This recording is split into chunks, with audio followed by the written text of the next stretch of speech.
Good evening മാറ്റിനി വെബിനാറിലേക്ക് എല്ലാവർക്കും സ്വാഗതം. ഇന്ന് ദുഃഖ ശനിയാഴ്ചയാണ്. അപ്പോൾ ദുഃഖ ശനിയാഴ്ചയിൽ നമുക്ക് ബൈബിളിലുള്ള യേശുവിൻ്റെ അവസാനത്തെ 7 വാക്യങ്ങളെ കുറിച്ച് ഇതിൻ്റെ സൈക്കോളജിക്കൽ മീനിങ്ങിലൂടെ ലഹനൻ സാറിൽ നിന്ന് കേൾക്കാം. നിങ്ങൾ എല്ലാവരെയും സ്വാഗതം ചെയ്യുന്നു. അതോടൊപ്പം ലഹനൻ സാർ, യു ആർ വെൽക്കം.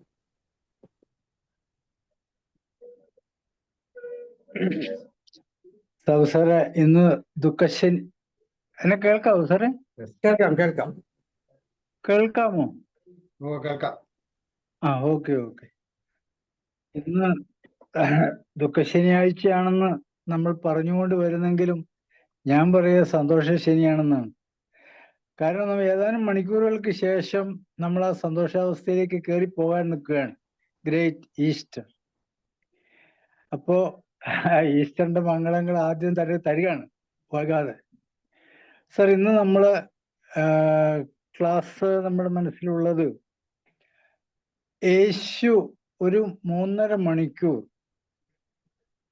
കുരിശിൽ താൻ ചെയ്യാത്ത തെറ്റുകൾക്ക് വേണ്ടി പരിഹാരമായി കുരിശിൽ മരിക്കുന്ന ആ രംഗത്ത് 3-ാം മണിക്കൂർ, ഏറ്റവും അവസാന മണിക്കൂറിൽ അദ്ദേഹം പറഞ്ഞ 7 വാചകങ്ങളാണ്.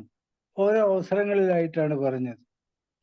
നമുക്കറിയാം, ജീസസ് ക്രൈസ്റ്റ് 33-ാമത്തെ വയസ്സിലാണ് മരണത്തിലേക്ക് പോകുന്നത്. ദൈവപുത്രനായ യേശു മനുഷ്യന്റെ എല്ലാ വികാരങ്ങളിലൂടെയും പ്രവർത്തനങ്ങളിലൂടെയും കടന്നു പോവുകയാണ് ചെയ്യുന്നത്. ആ കടന്ന പോക്കിലെ 3 വർഷങ്ങൾ മാത്രമാണ് പരസ്യമായി അദ്ദേഹം ജീവിച്ചത്.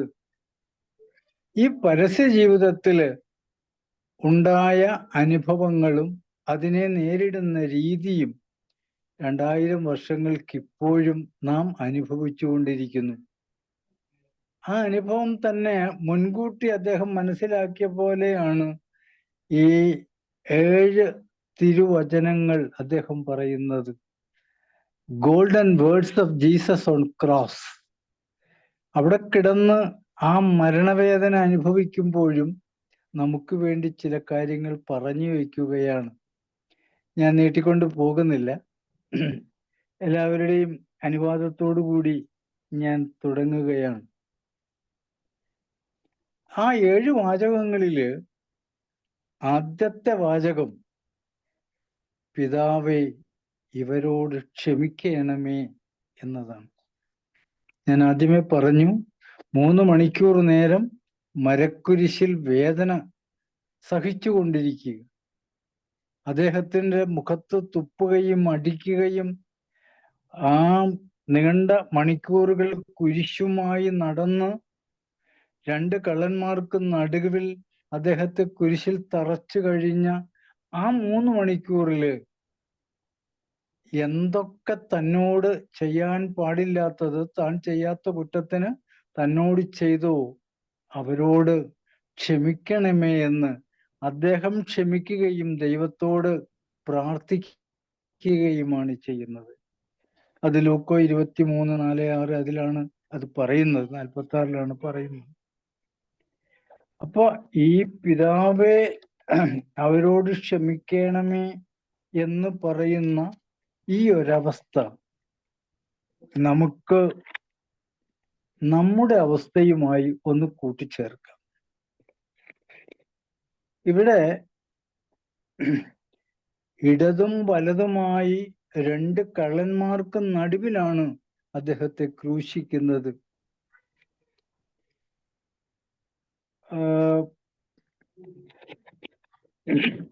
ഈ റോമൻ പടയാളികളുടെ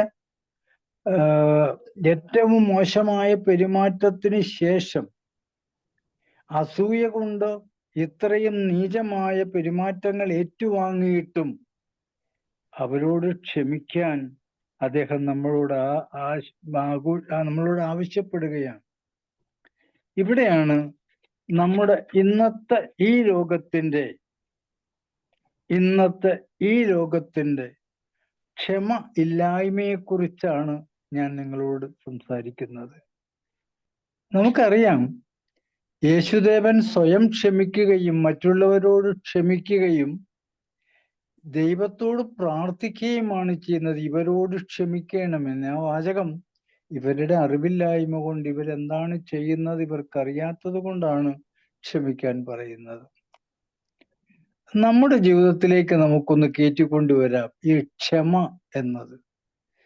മനുഷ്യന്റെ ഏറ്റവും നല്ല ക്വാളിറ്റിയാണ് ക്ഷമ, ഫോർഗീവ്. നോക്കൂ, നമ്മൾ ഒത്തിരി കാലം നമ്മുടെ മനസ്സിനകത്ത് മറ്റൊരാളോട് ഉണ്ടാക്കി വെച്ചിരിക്കുന്ന ക്ഷമ ഇല്ലാത്തൊരവസ്ഥ ആ വ്യക്തിക്ക് അറിയണമെന്നില്ല. അത് നമ്മളാണ് അറിയുന്നത്. നമ്മൾ നമ്മളെ തന്നെ ഓരോ നിമിഷവും ഇഞ്ചിഞ്ചായി നശിപ്പിച്ചു കൊണ്ടിരിക്കുന്നു. മറ്റുള്ളവരിൽ നിന്ന് നമുക്ക് കിട്ടിയ ബുദ്ധിമുട്ടുകള് നമ്മുടെ ഉള്ളിൽ പിടിച്ച് അവനോട് ക്ഷമിക്കാൻ കഴിയാതെ നാം നമ്മളെ തന്നെ നശിപ്പിച്ചു കൊണ്ടിരിക്കുന്നു എന്നാണ് നാം അനുഭവിക്കുന്നത്. രണ്ടാമത്തെ കാര്യം, പുറത്തുള്ളവരോടൊക്കെ പോട്ടെ, സ്വന്തം മക്കളോട്, സ്വന്തം ഭാര്യയോട്, സ്വന്തം ഭർത്താവിനോട് ക്ഷമിച്ചു എന്നൊന്ന് പറഞ്ഞുകൊണ്ട് അടുത്തുകൂടാൻ കഴിയാത്ത അവസ്ഥയിൽ നാം തളർന്നിരിക്കുന്ന അവസ്ഥകളുണ്ട്. ടോമി സാറേ, എന്നെ ഒന്ന് സഹായിക്കൂ, ഞാൻ പറഞ്ഞ കാര്യം ശരിയാണോ? തീർച്ചയായിട്ടും സാറേ. ഈ ക്ഷമയില്ലായ്മ നമ്മളെ തകർക്കുന്നു. കുടുംബങ്ങൾ വിട്ടുപോകുന്നു. ഭാര്യയും ഭർത്താവും മാറി നിൽക്കുന്നു. അച്ഛൻ, അമ്മ, മക്കൾ ഒരു ത്രികോണത്തിൽ സഞ്ചരിക്കുന്നു. ഒറ്റ കാര്യമേ അതിനകത്തുള്ളൂ, ക്ഷമിച്ചു എന്നൊരു വാക്ക്. ഏതൊരു സിനിമയുടെ തലക്കെട്ടാണെന്ന് എനിക്ക് തോന്നുന്നു, ക്ഷമിച്ചു എന്നൊരു വാക്ക്. ഈ ലോകത്ത് നമുക്ക് എന്താ നേടിവെക്കാനുള്ളത്? പ്രത്യേകിച്ച് ഒന്നുമില്ല. ഉള്ളതെല്ലാം നമ്മുടേതാണെന്ന് നാം വിചാരിക്കുന്നുവെങ്കിലും ഇന്നലെ വരെ അത് മറ്റൊരാളുടേതായിരുന്നു. ഇന്ന് നമ്മുടെ കയ്യിലാണ്. നാം ഈ ലോകത്തിൽ നിന്ന് പോകുമ്പോൾ അത് മറ്റൊരാളെ ഏറ്റെടുക്കുന്നു. നമ്മൾ ആരെ ഏൽപ്പിക്കുന്നൊന്നുമില്ല. അത് ലോകത്തിന്റെ ചക്രമാണ്. ആ ചക്രത്തിലൂടെയാണ് നമ്മൾ പോകുന്നത്.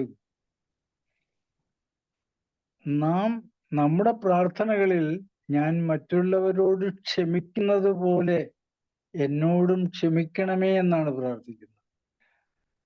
മറ്റുള്ളവരോട് ക്ഷമിക്കുന്നത് പോലെ എന്നോടും ക്ഷമിക്കണേ. പ്രാർത്ഥനയുടെ ഫുൾഫോം എന്ന് ഞാൻ പറയുന്നില്ല. ഞാൻ മറ്റുള്ളവരോട് ക്ഷമിച്ചില്ലെങ്കിൽ സ്വർഗസ്ഥനായ പിതാവ് നമ്മളോട് എങ്ങനെ ക്ഷമിക്കുക? അതുകൊണ്ട് തന്നെയാണ് നാം മുട്ടിപ്പായി പ്രാർത്ഥിക്കുന്നത്, ഞാൻ മറ്റുള്ളവരോട് ക്ഷമിക്കുന്നത് പോലെ എന്നോടും ക്ഷമിക്കണമേ എന്ന്. ആ പ്രാർത്ഥനയുടെ അനുരൂപം, അതിൽ കൃത്യമായ രൂപം അത് തന്നെയാണ്. പറഞ്ഞു വെച്ചു, നിങ്ങൾ മറ്റുള്ളവരോട് ക്ഷമിക്കുന്നെങ്കിൽ സ്വർഗസ്ഥനായ പിതാവും നിങ്ങളോട് ക്ഷമിക്കുന്നു എന്ന്. ഇല്ലെങ്കിൽ അദ്ദേഹവും ക്ഷമിക്കാൻ കൂട്ടുകയില്ല. അപ്പൊ ക്ഷമ നമ്മുടെ മുഖമുദ്രയായിട്ടെ. ആ മുഖമുദ്ര സ്നേഹത്തിൽ ചാലിച്ചതാണ്. സ്നേഹമില്ലാതെ ക്ഷമിക്കാൻ നമുക്ക് കഴിയില്ല. നമ്മുടെ മുഖമുദ്ര ക്ഷമയാകുമ്പോൾ നമ്മുടെ മുഖമുദ്ര സ്നേഹവുമായി മാറുന്നു. അങ്ങനെ ഈ ദിവസം നമ്മുടെ ഉള്ളിലേക്ക് കയറ്റിക്കൊണ്ടുവരേണ്ട ഏറ്റവും പ്രധാനപ്പെട്ട വാചകം ക്ഷമയാണ്. അറിവില്ലാത്തത് കൊണ്ട് ചെയ്തത് ക്ഷമിക്കണമേ എന്ന് പ്രാർത്ഥിക്കുന്നു. അവരുടെ അറിവില്ലായ്മ. നമുക്കും അത് ചിന്തിക്കാം. എൻ്റെ അയൽക്കാരന് എന്നെക്കുറിച്ചുള്ള അറിവില്ലായ്മയോ അദ്ദേഹത്തെക്കുറിച്ചുള്ള സ്വയം അറിവില്ലായ്മയോ കൊണ്ടോ കാണിക്കുന്നതിന് ഞാൻ ക്ഷമിക്കുന്നു എന്ന് നമുക്ക് ഉറക്കെ പറയാം. അപ്പൊ നമ്മുടെ ജീവിതഗന്ധിയായ ചിന്തയിൽ ഏറ്റവും പ്രധാനപ്പെട്ടത് സ്നേഹവും ക്ഷമയുമാണെന്ന് യേശു നമ്മളെ പഠിപ്പിക്കുന്നു. രണ്ടാമത് അദ്ദേഹം പറഞ്ഞ പ്രധാനപ്പെട്ട കാര്യം, നീ ഇന്ന് എന്നോടുകൂടി പറുദീസയിലായിരിക്കും.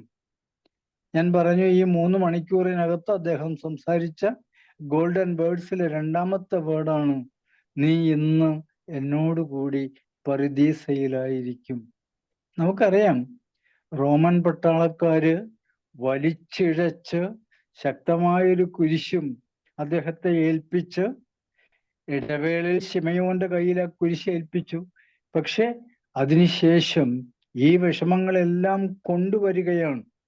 അവിടെ കൊണ്ടുവരുമ്പോൾ അദ്ദേഹത്തിന്റെ ഇടത് കുരിശിലേക്ക് കയർത്തുന്നതിന് മുമ്പ് അദ്ദേഹത്തിന്റെ ഇടതും വലതും രണ്ട് കള്ളന്മാരുടെ നടുവിലാണ് അദ്ദേഹത്തെ ചേർക്കുന്നത്. നീചമായ പ്രവൃത്തികൾ ചെയ്ത രണ്ട് കള്ളന്മാരുടെ കുരിശിലേക്ക് ശിക്ഷിക്കപ്പെട്ട മരണത്തിന് ശിക്ഷിക്കപ്പെട്ട അവരുടെ നടുവിലാണ് യേശുവിന്റെ സ്ഥാനം, കുരിശിലുള്ള സ്ഥാനം. ഇപ്പൊ ലോകത്തിന്റെ എല്ലാ നിന്ദയും ഏറ്റുവാങ്ങിക്കൊണ്ട് കയറി വന്ന വ്യക്തി, എന്ത് തെറ്റ് ചെയ്തു എന്ന ചോദ്യത്തിന് ഉത്തരമില്ലാത്ത ഒരു വ്യക്തി ലോകം ഏൽപ്പിച്ചു കൊടുത്ത ഒരു കുരിശുമായി കയറി വരികയാണ്. അവിടെ ഈ രണ്ട് കള്ളന്മാരില് ഇടതും വലതും, ഇടതുള്ളവൻ ആ ദൈവപുത്രനോട് പറയുകയാണ്, നീ മിശിഹ ദൈവപുത്രനാണെങ്കിൽ ഈ മരണത്തിൽ നിന്ന് ഞങ്ങളെയും നിന്നെയും സ്വയം രക്ഷിക്കുക. നീ ബലവാനാണല്ലോ, ഈ ദൈവത്തിന്റെ പുത്രനാണല്ലോ, അവിടെ നിന്ന് ഇറങ്ങി വരിക, ഞങ്ങളെയും രക്ഷിക്കുക. അവിടെ നോക്കൂ, മറ്റു രണ്ടുപേരും തെറ്റുകൾ ചെയ്തവരാണ്, അവരത് സമ്മതിച്ചവരാണ്. അവരെ ശിക്ഷിക്കാൻ കുരിശോടുകൂടി ചേർത്ത് കൊണ്ടുവരുമ്പോൾ നിരപരാധിയായ ഒരു കുഞ്ഞാടിനെ അതിന്റെ നടുക്കിലെത്തിക്കുകയാണ്. അവിടെ വലതുള്ളവൻ പറയുന്നത് യേശുവിന്റെ ചാര നിന്നുകൊണ്ട് ഇയാൾക്ക് രക്ഷപ്പെടാനുള്ള ഒരു തയ്യാറെടുപ്പാണ്. നമ്മുടെ ഇടയിലും അത്തരം ആളുകൾ ധാരാളമുണ്ട്. മറ്റുള്ളവന്റെ നിഴല് പറ്റി എൻ്റെ തെറ്റുകൾ മറച്ചുകൊണ്ട് ഞാൻ രക്ഷപ്പെടുക എന്നുള്ളത്. എന്നാല് വലതുവശത്തുള്ള കള്ളൻ പറഞ്ഞു, നോക്കൂ, നമ്മുടെ കാര്യം വളരെ ശരിയാണ്, നാം തെറ്റ് ചെയ്തവരാണ്, ശിക്ഷ നമ്മൾ അർഹിക്കുന്നു. എന്നാൽ ഒരു തെറ്റും ചെയ്യാതെ ഈ കുരിശിൽ പിടയുന്ന ആ മനുഷ്യനെ നോക്കി നീ ഇത് പറയുന്നത് ശരിയല്ല. വലതുവശത്തുള്ള കള്ളൻ അദ്ദേഹത്തിന്റെ കണ്ണുകളിലേക്ക് നോക്കി പറഞ്ഞു, നീ പരദേശയിലാകുമ്പോൾ എന്നെ കൂടി ഓർക്കണമേ എന്ന്. അവിടെയാണ് ക്രിസ്തു പ്രതിവചിച്ചത്, ഇന്ന് എന്നോട് കൂടി നീയും പറുദീസയിലായിരിക്കും. ഇവിടെ നമുക്ക് പറയാനുള്ളത്, നമ്മുടെ കാര്യങ്ങളിലേക്ക് നമ്മൾ കടന്നു നോക്കാം.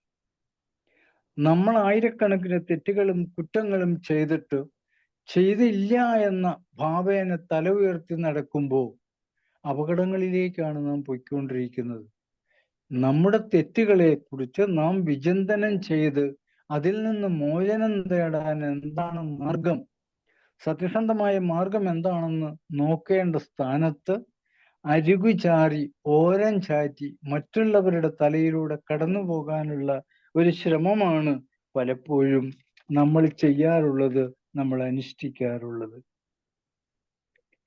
ഇപ്പൊ ഇടതുവശത്തുള്ള കള്ളൻ പറഞ്ഞത്, നീ ദൈവപുത്രനാണെങ്കിൽ നിന്നെയും ഞങ്ങളെയും ഇതിൽ നിന്ന് രക്ഷിക്കുക.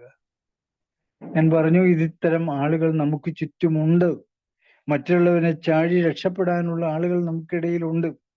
രണ്ടാമത്തെ കള്ളൻ പറഞ്ഞത്, നീ പറുദീസയിലെത്തുമ്പോ ഇവിടെ നിന്ന് നീ പോയി തിരിച്ചെത്തുമെന്ന് ഞങ്ങൾക്കറിയാം, എനിക്കറിയാം, ഞാൻ തെറ്റുകാരനാണ്, ഞാൻ മാപ്പപേക്ഷിക്കുകയാണ്, എന്നെയും ഒരു നോക്ക് എത്തിക്കണമേ ആ പറുദീസയിൽ. അദ്ദേഹം പ്രതിവചിച്ചതും അത് തന്നെയാണ്, എന്നോട് കൂടെ നീയും ഉണ്ടായിരിക്കും. അങ്ങനെ രണ്ടാമത്തെ കള്ളന്റെ യാചന ആണ് അദ്ദേഹം സ്വീകരിച്ചത്. എന്തുകൊണ്ട് നമുക്കും തെറ്റുകൾ സംഭവിച്ചു കഴിഞ്ഞാൽ ഈശ്വര മുൻപിൽ യാചിക്കാൻ എന്താണ് മടി? ഞാൻ തെറ്റ്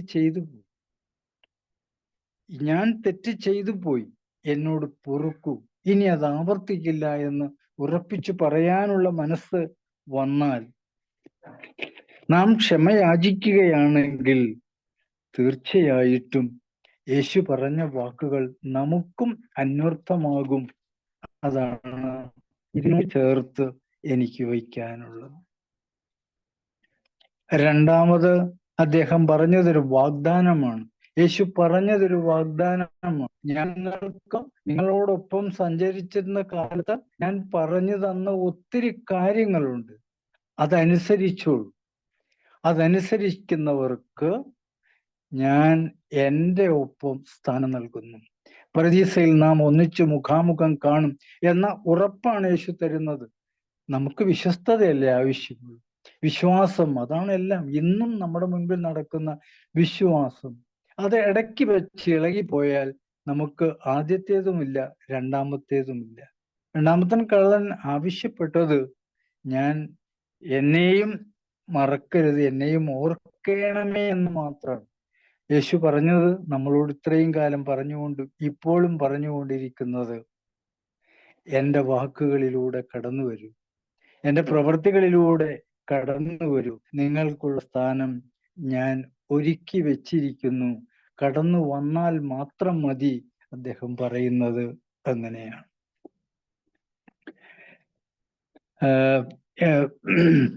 ഞാൻ മുന്നോട്ട് പൊക്കോട്ടെ സാർ? സാബു സാറേ, മുന്നോട്ട് പൊക്കോട്ടെ? Okay sir, continue. അടുത്ത മൂന്നാമത്തെ 7 വാചകങ്ങളാണ്. 7 വാചകങ്ങളിൽ 2 ഞാൻ പറഞ്ഞു കഴിഞ്ഞു. മൂന്നാമത്തെ പ്രധാനപ്പെട്ട വാചകം ഇതാണ്: സ്ത്രീയെ, ഇത് നിന്റെ മകൻ. യോഹന്നാനോട് പറയുന്നു, ഇത് നിന്റെ അമ്മ. അവിടെ നമുക്ക് കുറച്ച് കാര്യങ്ങൾ മനസ്സിൽ ഓർക്കാനുണ്ട്. യേശു ഏറ്റവും കൂടുതൽ സ്നേഹിക്കുന്നത് യോഹന്നാൻ എന്ന ശിഷ്യനെയാണ്. ഇവിടെ ഒരമ്മയ്ക്ക് മകനെ നഷ്ടപ്പെടാൻ പോകുന്നു. അമ്മയുടെ മകന്റെ യാത്രയോടൊപ്പം, കുരിശും പേറി മകന്റെ യാത്രയോടൊപ്പം അമ്മയും വന്നിരിക്കുന്നു. മകന്റെ ഓരോ നിമിഷങ്ങളുടെ മുഖഭാവങ്ങളും സങ്കടങ്ങളും നേരിൽ അനുഭവിച്ചുകൊണ്ട്. അപ്പോഴൊക്കെ ഒപ്പം ഉണ്ടായിരുന്നത് യോഹന്നാനാണ്. യേശുവിനറിയാം, അടുത്ത കുറച്ച് നിമിഷങ്ങൾക്കകം ഞാൻ ഇവിടെ നിന്ന് പോകും. എൻ്റെ ആത്മാവ്, എൻ്റെ ശരീരത്തെ ഇവിടെ വെടിഞ്ഞ് എൻ്റെ ആത്മാവിനെ ഞാൻ പറഞ്ഞയക്കും. എൻ്റെ അമ്മ അനാഥമാവരുത്. മരണം നേരിൽ കാണുന്ന ആ മകൻ അവൻ്റെ ഉള്ളിൽ കണ്ടത്, തൻ്റെ പീഡനത്തിൽ മനം നൊന്ത് ഇരിക്കുന്ന എൻ്റെ അമ്മ അനാഥമാവരുത് എൻ്റെ മരണത്തോടു കൂടി. നോക്കൂ, ആ കാൽവരി കുരിശിന്റെ ചുവട്ടിലും അമ്മയുണ്ടായിരുന്നു. പിന്നെയും നമുക്ക് മുന്നോട്ട് ചിന്തിക്കാം. പറഞ്ഞു, ഇതാ നിന്റെ മകൻ. ഞാൻ എന്ന മകനെ സ്ഥാനത്ത് മറ്റൊരു മകനെ ഞാൻ തരുന്നു. ഇദ്ദേഹത്തോട്, ശിഷ്യനോട് പറയുന്നു, ഇതാ നിന്റെ അമ്മ. ഇതാ നിന്റെ അമ്മ, ഉറപ്പിച്ചാണ് പറയുന്നത്. അവിടെ അനാഥത്വം ആഗ്രഹിക്കാത്തത് കൊണ്ടാണ് അമ്മയോട് പറയുന്നു, ഇതാ നിന്റെ മകൻ. മകനോട് പറയുന്നു, ഇതാ നിന്റെ അമ്മ. ആ ബന്ധത്തിന്റെ ഊഷ്മളതയാണ് ആ കാണിക്കുന്നത്. ഇനി നമുക്ക് കുറച്ചുകൂടെ പുറകോട്ട് പോകാം. 33 വർഷങ്ങൾക്ക് മുമ്പ് പൂർണ്ണ ഗർഭിണിയായ അമ്മ നടക്കുകയാണ്, ജീവനും കൊണ്ട് ഓടുകയാണ് ഭർത്താവിനോടൊപ്പം. ഈ മകനെ പ്രസവിക്കേണ്ട സമയമായി. എവിടെയാണ് പ്രസവിക്കുക? യാതൊരു രൂപവുമില്ല. ചില സ്ഥലങ്ങളിലൊക്കെ ചെന്ന് കയറി, അവിടെ ഒന്നും സൗകര്യമില്ല. യേശുവിനെ പ്രസവിക്കാൻ ഈ ലോകത്ത് ദൈവം ഒരുക്കി വെച്ചത് കേവലം ഒരു പുൽക്കൂടാണ്. ആ പുൽക്കൂട് എല്ലാറ്റിനും സമയമാക്കി. അപ്പോ ആ പ്രസവവേദനയോടെ നടന്ന് ഒരു പുത്രനെ പ്രസവിച്ചു. ആ പുത്രൻ ഇതാ മരണത്തിന്റെ വക്കിൽ നിൽക്കുമ്പോൾ അമ്മയുടെ മനസ്സറിഞ്ഞ മകൻ പറയുന്ന വാക്കുകളാണ് മൂന്നാമതായിട്ട് നിങ്ങൾ കേട്ടത്. സ്ത്രീയെ, ഇതാ നിന്റെ മകൻ. അമ്മയോട് പറഞ്ഞതാണ്. അമ്മ, നിന്റെ അമ്മ യോഹന്നാനോട് പറയുന്ന രംഗമാണത്. അപ്പൊ അവിടെ അതൊക്കെ അമ്മയോട് അങ്ങനെ പറയുമ്പം അമ്മ ഈ 33 വർഷം പുറകോട്ട് പോയില്ലേ? തീർച്ചയായും പോയി. ഇനി നമുക്ക് 33 വർഷം ഇങ്ങോട്ട് വരും. 2000 വർഷങ്ങൾക്ക് ഇപ്പൊ നിൽക്കുന്ന നമുക്ക് നമ്മളെ കുറിച്ചൊന്ന് ആലോചിക്കാം. നോക്കൂ, മണിമന്ദിരങ്ങൾ കെട്ടിക്കൂട്ടുന്ന നമ്മള്, അതിനകത്ത് താമസിക്കാൻ അർഹതയുള്ള മാതാപിതാക്കളെ മറ്റൊരിടത്തേക്ക് മാറ്റുന്നു. മാതാപിതാക്കളെ മറ്റൊരിടത്തേക്ക് മാറ്റുകയും ഒരു തുണ്ട് കടലാസ് ആ ഉടമസ്ഥനെ ഏൽപ്പിക്കുകയും ചെയ്യുന്നു. ഒരു DD, ഒരു ഡിമാൻഡ് ഡ്രാഫ്റ്റാണ്. എനിക്കറിയാം, ഞാൻ മലമ്പുഴയിൽ ജോലി ചെയ്യുമ്പോൾ അവിടെ ഒരു അനാഥ മന്ദിരം ഉണ്ടായിരുന്നു. ആ വാക്ക് ശ്രദ്ധിക്കണം, അനാഥ മന്ദിരം. ഒരു മകൻ, അവരുടെ അച്ഛനും അമ്മയും ബാങ്കിലെ ഓഫീസേഴ്സായി റിട്ടയർ ചെയ്തവരാണ്. ഒറ്റ മകനേ ഉള്ളൂ. ജീവിതം മുഴുവൻ അവന് വേണ്ടി മാറ്റിവെച്ച് ഉയർന്ന ഉദ്യോഗസ്ഥനായി അമേരിക്കയിലേക്ക് പോയി 9 വർഷം അവിടെ പിടിച്ചു നിന്നവൻ. ഒരു തവണ പോലും വന്നില്ല. ഒരു തവണ പോലും അച്ഛനെ വിളിക്കാനുള്ള മനസ്സ് വന്നില്ല. അവൻ വിവാഹം കഴിച്ചു എന്ന് മാത്രം അമ്മയെ വിളിച്ചു പറഞ്ഞു. എല്ലാ മാസവും കൃത്യമായി DD വരുന്നു. അവിടുത്തെ ആ ഡയറക്ടറെ കൊണ്ട് ഈ 2 പേരും അവിടെ ജോയിൻ ചെയ്യാണ്. ഒരു മുറിയിൽ ഭാര്യയും ഭർത്താവും. വളരെ സന്തോഷം. ഞങ്ങൾ അവിടെ നിന്ന് ക്ലാസ് എടുക്കാൻ വേണ്ടി പോയതാണ്. അവിടുത്തെ അച്ഛൻ കൊണ്ടുപോയതാണ്. ആദ്യത്തെ മുറി നമ്പർ 1 ഇദ്ദേഹത്തിൻ്റെതായിരുന്നു. അദ്ദേഹം വളരെ സന്തോഷത്തോടെ തൻ്റെ മേശയുടെ വലിപ്പ് തുറന്ന് ഞങ്ങൾക്ക് ഒരു കെട്ട് DD എടുത്ത് മേശപ്പുറത്തിട്ടു. എന്നിട്ട് പറഞ്ഞു, ഇതെന്റെ മകൻ എനിക്ക് തന്നയച്ചാണ്, ഓരോ മാസവും തന്നുകൊണ്ടിരിക്കും. അതിൽ നിന്ന് 1 രൂപ പോലും ഞാൻ എടുക്കാറില്ല. എനിക്ക് പെൻഷനുണ്ട്, എൻ്റെ ഭാര്യയ്ക്ക് പെൻഷനുണ്ട്. ഞങ്ങളുടെ ചെലവ്, ഇവിടുത്തെ ചെലവ് കഴിച്ചു ബാക്കി ഈ ഫാദറെ ഏൽപ്പിക്കും, ഇല്ലാത്തവർക്ക് കൊടുക്കട്ടെ. നോക്കൂ, നമ്മുടെ യാത്ര, നമ്മൾ പോയത് അവിടേക്കാണ്, മുന്നോട്ട് പോയതാണ്. നമ്മൾ ഇന്ന് ഈ അവസ്ഥ കാണിച്ച്, എല്ലാവർക്കും അങ്ങനെയാണെന്നൊന്നും അല്ല ഞാൻ പറയുന്നത്, നമ്മുടെ മുൻപിൽ, നമ്മുടെ കൺമുമ്പിൽ കാണുന്ന അവസ്ഥയാണിത്. ഞാൻ പറഞ്ഞു, ജീസസ് ഭാരമേറിയ കുരിശുമേന്തി മന്ദം വന്നം കാൽവരിക്കുന്നിലേക്ക് കേറിയ ചിത്രം ആ മകന്റെ മനസ്സിലും അമ്മയുടെ മനസ്സിലും ഉണ്ടാക്കിയ വേലിയേറ്റങ്ങൾക്കൊരു ഇപ്പൊ ഞാൻ പറഞ്ഞ കഥയും. DDയുടെ പുറത്ത് ഓടുന്നവർക്ക് വൻ മണിമന്ദിരങ്ങൾ അവിടേക്കനുസരിച്ച് ഈ എന്താ പറയാ, നമ്മുടെ വയോജനങ്ങൾക്ക് വേണ്ടി ഉണ്ടാക്കിയിട്ടിരിക്കുന്ന 5 സ്റ്റാർ ആണ്. ഇപ്പൊ സ്റ്റാറുകളുടെ എണ്ണം കൂടുതലാണ്, കാശ് കൂടുന്നതിനനുസരിച്ച് സ്റ്റാറുകളുടെ എണ്ണം. പക്ഷെ അദ്ദേഹം അതൊന്നും സ്വീകരിക്കുന്നില്ല. നമ്മുടെ മുന്നിലെ പ്രതിസന്ധികൾ നാം മനസ്സിലാക്കുക. സ്നേഹിച്ചു വളർത്തുന്നവർക്ക് ഒളിഞ്ഞിരിക്കാവുന്നൊരു ഒരു ഒരു താവളമല്ല അച്ഛനും അമ്മയും. അവരെക്കുറിച്ച് ആലോചിക്കാൻ നമുക്ക് നേരം വേണം. അമ്മയും മകനും ഇവിടെ സ്നേഹത്തിലാണ്. അവരുടെ വികാരങ്ങൾ മനസ്സിലാക്കുന്നു. അവരെ അളവില്ലാതെ സ്നേഹിക്കുന്നവരാണ്. മാതാവ് യേശുവിൻ്റെ അമ്മ അളവില്ലാത്ത സ്നേഹത്തിൻ്റെ ഉടമയായിരുന്നു. ഈ അവസ്ഥയാണ് മകൻ അമ്മയ്ക്ക് ഒരു മകനെ ഏൽപ്പിച്ചു കൊടുക്കാനുള്ള കാരണം. ഇന്ന് നമുക്കും ഈ അവസ്ഥ ഉണ്ടെങ്കിൽ നാം പുറകോട്ടൊന്ന് നോക്കേണ്ടിയിരിക്കുന്നു. ഈ അവസ്ഥയിൽ നമ്മുടെ മാതാപിതാക്കളെ എത്തിക്കാതിരിക്കാൻ നാം ശ്രമിക്കേണ്ടിയിരിക്കുന്നു. വീണ്ടും മുന്നോട്ട് പോകാം. മാതാപിതാക്കൾക്ക് ഇന്ന് ഭാരമാണ്, മക്കൾക്ക് ഭാരമാണ്. പക്ഷെ മക്കൾ ആലോചിക്കുക, 9 മാസവും 7 ദിവസവും അമ്മയുടെ ഗർഭപാത്രത്തിൽ അമ്മ താങ്ങിയത് അവന്റെ മൊത്തം ഭാരമായിരുന്നു. അച്ഛൻ്റെ വിരൽത്തുമ്പിൽ പിടിച്ച് അച്ഛൻ മുൻപിലും മകൻ പുറകിലും നടക്കുന്ന ഒരു കാലഘട്ടമുണ്ടായിരുന്നു. ഇന്ന് ഈ അച്ഛൻ്റെ കൈ മോൻ പിടിച്ച് മുന്നിൽ നടക്കേണ്ട സമയത്ത് അച്ഛൻ ഇരുട്ടിൽ തപ്പുകയാണ്. അച്ഛൻ്റെ വിരൽ മാത്രമേ മുന്നിലുള്ളൂ. ഇവിടെ യേശു അച്ഛൻ്റെ വിരൽ മാത്രമല്ല, മകന്റെ വിരലും ഇവിടെ ഉണ്ട് എന്ന് യേശു കാണിച്ചു തരുന്നു നമുക്ക്. മക്കൾ ഓർക്കേണ്ട ഒരു കാര്യം കൂടി ഉണ്ട്. അമ്മയുടെ ഗർഭപാത്രം മാത്രമല്ല, അമ്മയുടെ മുലപ്പാൽ ചുരത്തിയതും ഈ അമ്മ തന്നെയാണ്. അത് മറ്റൊരാളിൽ നിന്നല്ല നമുക്ക് കിട്ടിയത് എന്നുള്ള കാര്യം നമ്മൾ ഓർക്കുക. നമ്മുടെ മക്കൾ ഇന്ന് അങ്ങനെ ഒരു ചിന്താഗതി ഉണ്ടെങ്കിൽ തിരുത്താൻ ശ്രമിക്കുക. ഫലം യേശുവിലേക്ക് നോക്കുക. യേശു നമുക്ക് തന്ന പാഠം അത് തന്നെയാണ്.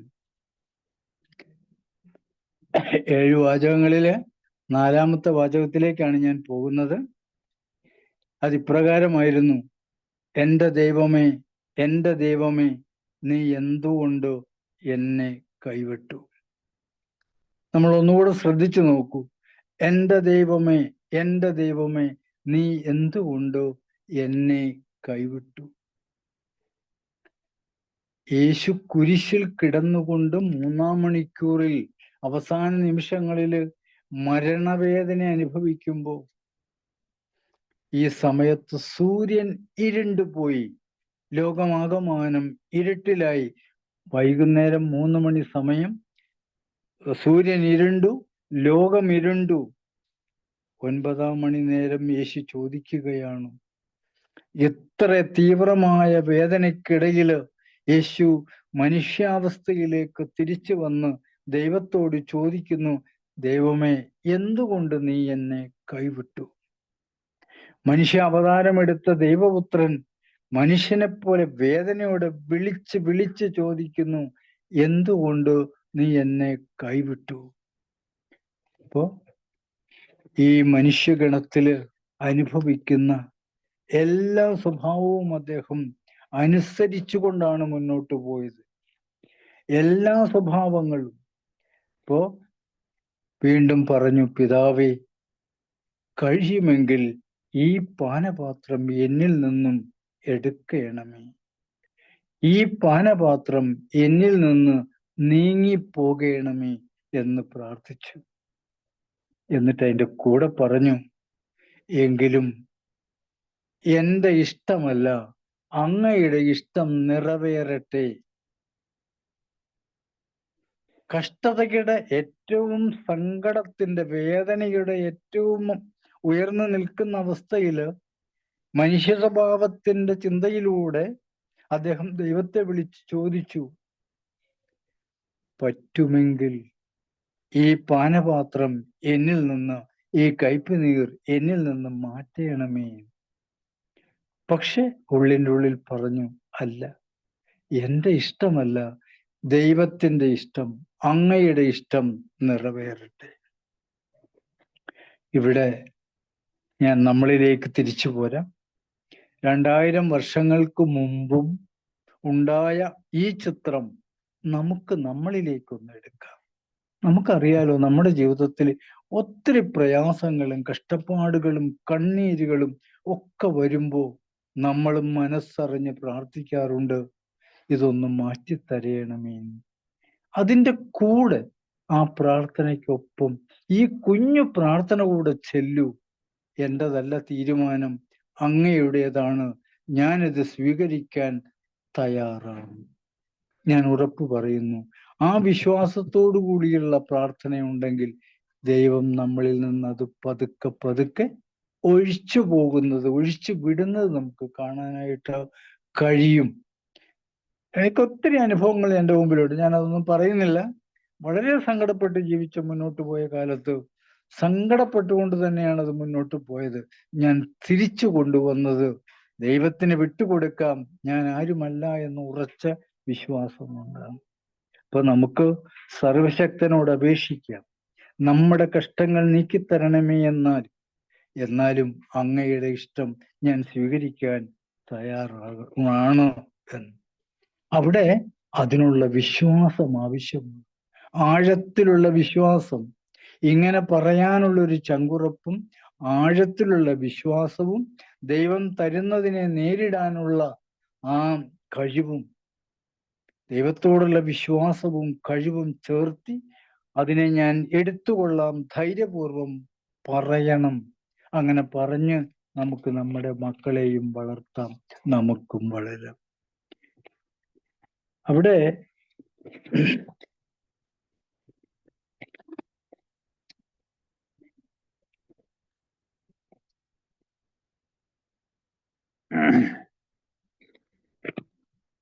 ഓക്കെ, അടുത്തത് യേശുവിൻ്റെ 5-ാമത്തെ വാചകമാണ്, എനിക്ക് ദാഹിക്കുന്നു. ഇത് ബൈബിളിലൂടെ ഇത് വായിക്കുമ്പോൾ സത്യത്തില് നമുക്ക് ഒരുപാട് വിഷമം തോന്നുന്ന ഒരു കാര്യമാണ്. ഏറ്റവും ചെറിയ കാര്യം അദ്ദേഹം ഈ മണിക്കൂറുകളിൽ അവസാനം ചോദിക്കുകയാണ്, എനിക്ക് ദാഹിക്കുന്നു. എനിക്ക് വിശക്കുന്നു എന്നല്ല അദ്ദേഹം പറഞ്ഞത്, എനിക്ക് ദാഹിക്കുന്നു. മനുഷ്യപുത്രനായി ജനിച്ച ദൈവപുത്രൻ മനുഷ്യ സഹജമായ എല്ലാ വേദനകളും അദ്ദേഹം പറയുന്നു, എനിക്ക് ദാഹിക്കുന്നു. കുരിശിൽ കിടന്നുകൊണ്ട് ദാഹമറിയിച്ചപ്പോൾ ദാഹജലമായി നൽകിയത് പുളിച്ച വീഞ്ഞായിരുന്നു, മീറ കലർത്തിയ വീഞ്ഞായിരുന്നു. അദ്ദേഹം രുചിച്ചു നോക്കി. അദ്ദേഹം രുചിച്ചു നോക്കി, കുടിച്ചു തീർത്തില്ല, പുളിച്ച വീഞ്ഞായിരുന്നു. യേശുവിൻ്റെ വാക്കുകളാണ് ഇവിടെ പ്രസക്തമാവുന്നത്. അദ്ദേഹം നേരത്തെ പറഞ്ഞിട്ടുള്ള കാര്യമുണ്ട്.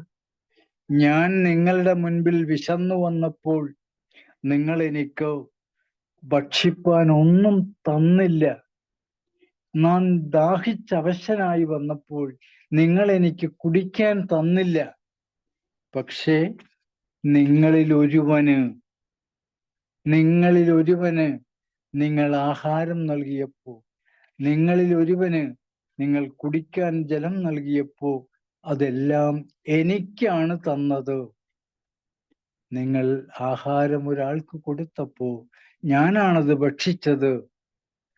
അങ്ങനെ പറഞ്ഞ യേശുവിന് ഈ മരക്കുരിശിൽ കിടന്ന് ജലം ചോദിച്ചപ്പോൾ, ദാഹിക്കുന്നു എന്ന് പറഞ്ഞപ്പോൾ മീറ കലർത്തിയ വീഞ്ഞാണ് കൊടുത്തത്, പുളിച്ച വീഞ്ഞാണ് കുടിച്ചത്. ദാഹം പോലും പൂർത്തിയാക്കാൻ അദ്ദേഹത്തിന് കഴിഞ്ഞില്ല, അദ്ദേഹത്തിന് കൊടുത്തില്ല എന്ന യാഥാർത്ഥ്യം നമുക്കിപ്പോ മനസ്സിലാക്കാം. ഞാൻ അങ്ങോട്ടും ഇങ്ങോട്ടും ഒന്നും പോകുന്നില്ല. അടുത്ത 6-ാമത്തെ വാചകത്തിലേക്കാണ് ഞാൻ പോകുന്നത്. എല്ലാം നിവർത്തിയായി.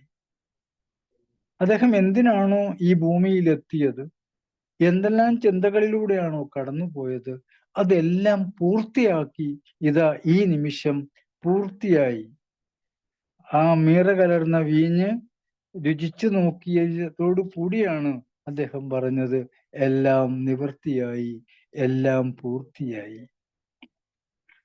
ഇത് പറഞ്ഞു കഴിഞ്ഞ് അദ്ദേഹം തലചാച്ച് ആത്മാവിനെ ഈശ്വരനിൽ ഏൽപ്പിക്കുകയാണ്.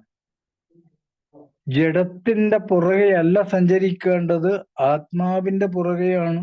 നമ്മുടെ ജഡം, നമ്മുടെ ജീവൻ ഉള്ളിടത്തോളം കാലമേ നമുക്ക് ജീവനുള്ളൂ.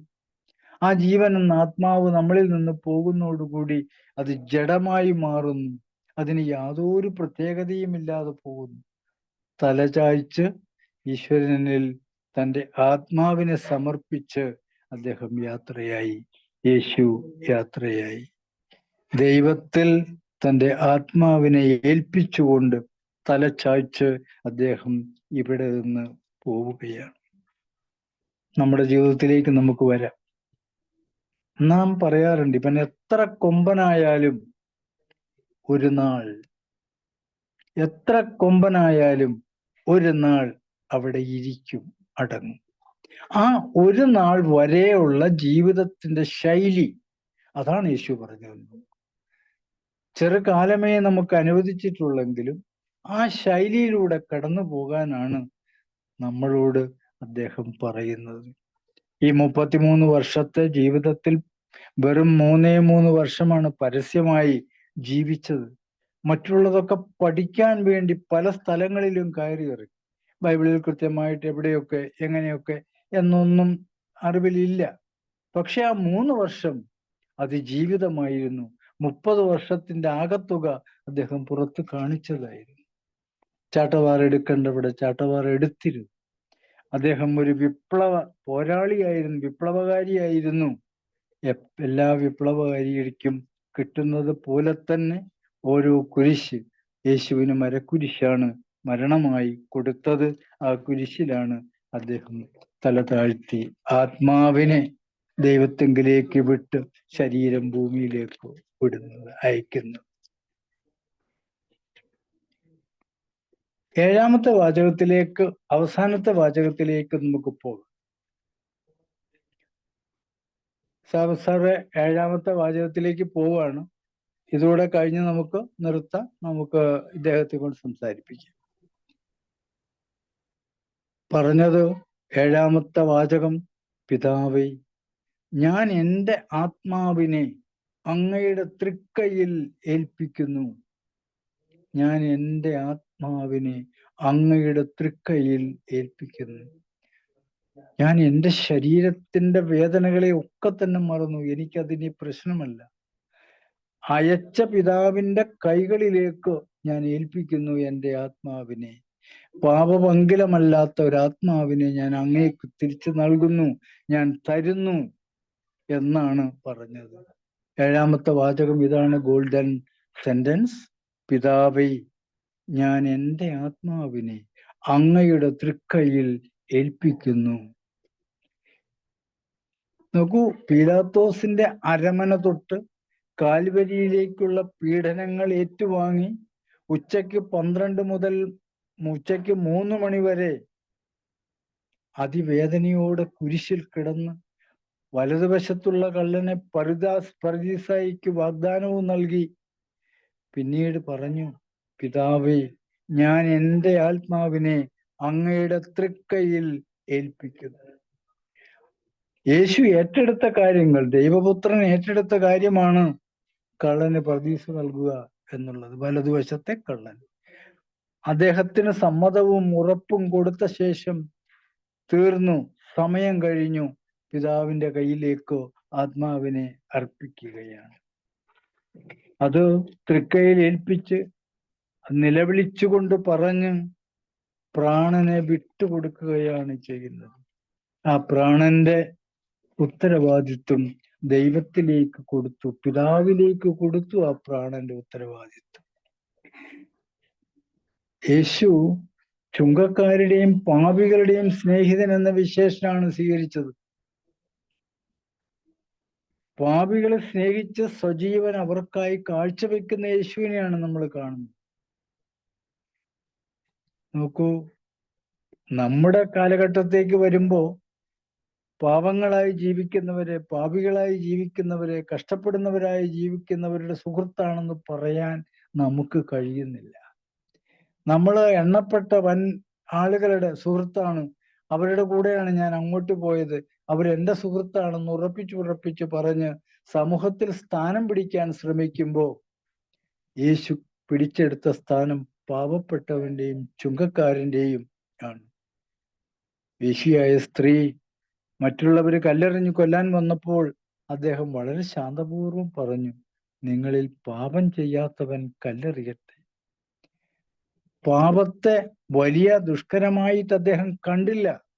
നിങ്ങൾ ഇനി ആ സ്ത്രീയോട് പറഞ്ഞത് എന്താണ് അവസാനം? ഇത്രയും കാലത്തെക്കുറിച്ച് ഞാൻ ചോദിക്കുന്നേയില്ല, ഇനി നീ പാപം ചെയ്യരുത്. നോക്കൂ, യഥാർത്ഥത്തിൽ അവസാനം നമുക്ക് തരുന്ന പാഠവും അത് തന്നെയാണ്. ഇന്നലെ വരെ നീ എന്ത് ചെയ്തു? ചുങ്കക്കാരുടെ കൂടെയും പാപികളുടെ കൂടെയും വസിക്കാനും അവരുടെ സുഹൃത്തായി മാറാനും ശ്രമിച്ച യേശു നമ്മളോട് ചോദിക്കുന്നതും പറയുന്നതും, ഇന്നലത്തെ കഥകൾ മറന്നേക്കൂ, നാളെ മുതൽ നല്ല വ്യക്തിയായി മുന്നോട്ട് പോവുക. നമുക്ക് പലതും ത്യജിക്കേണ്ടി വരും, നമുക്ക് ത്യാഗമനസ്ഥിതി നമുക്കുണ്ടാവണം. ആ ത്യജിക്കുന്നതോടുകൂടി നമ്മൾ ഉയർന്ന തലത്തിലേക്ക് കയറി വരും. വളരെ സന്തോഷത്തോടുകൂടി ത്യാഗം സഹിക്കുക. യേശു എല്ലാം സഹിച്ച ശേഷമാണ് സന്തോഷാവസ്ഥയിലേക്ക് പോയത്. ഇവിടെ ഞാൻ നിർത്തുകയാണ്. എന്നാൽ നാളെ ഈ യേശുവിൻ്റെ ഉയർപ്പാണ്. മരണത്തെ കീഴടക്കിയ യേശുവിനെയാണ് പിന്നെ നാം കാണുന്നത്. പ്രത്യാശയുടെ ദിനം. ഈസ്റ്റർ എന്നത് പ്രത്യാശയുടെ ദിനമാണ്. ആ പ്രത്യാശയുടെ ദിനത്തിലേക്ക് നമ്മളെ കൊണ്ടുവരാൻ എല്ലാവർക്കും കഴിയട്ടെ. ഈശ്വരനോട് പ്രാർത്ഥിക്കുന്നു. നന്ദി, നമസ്കാരം. സാബു സാറേ.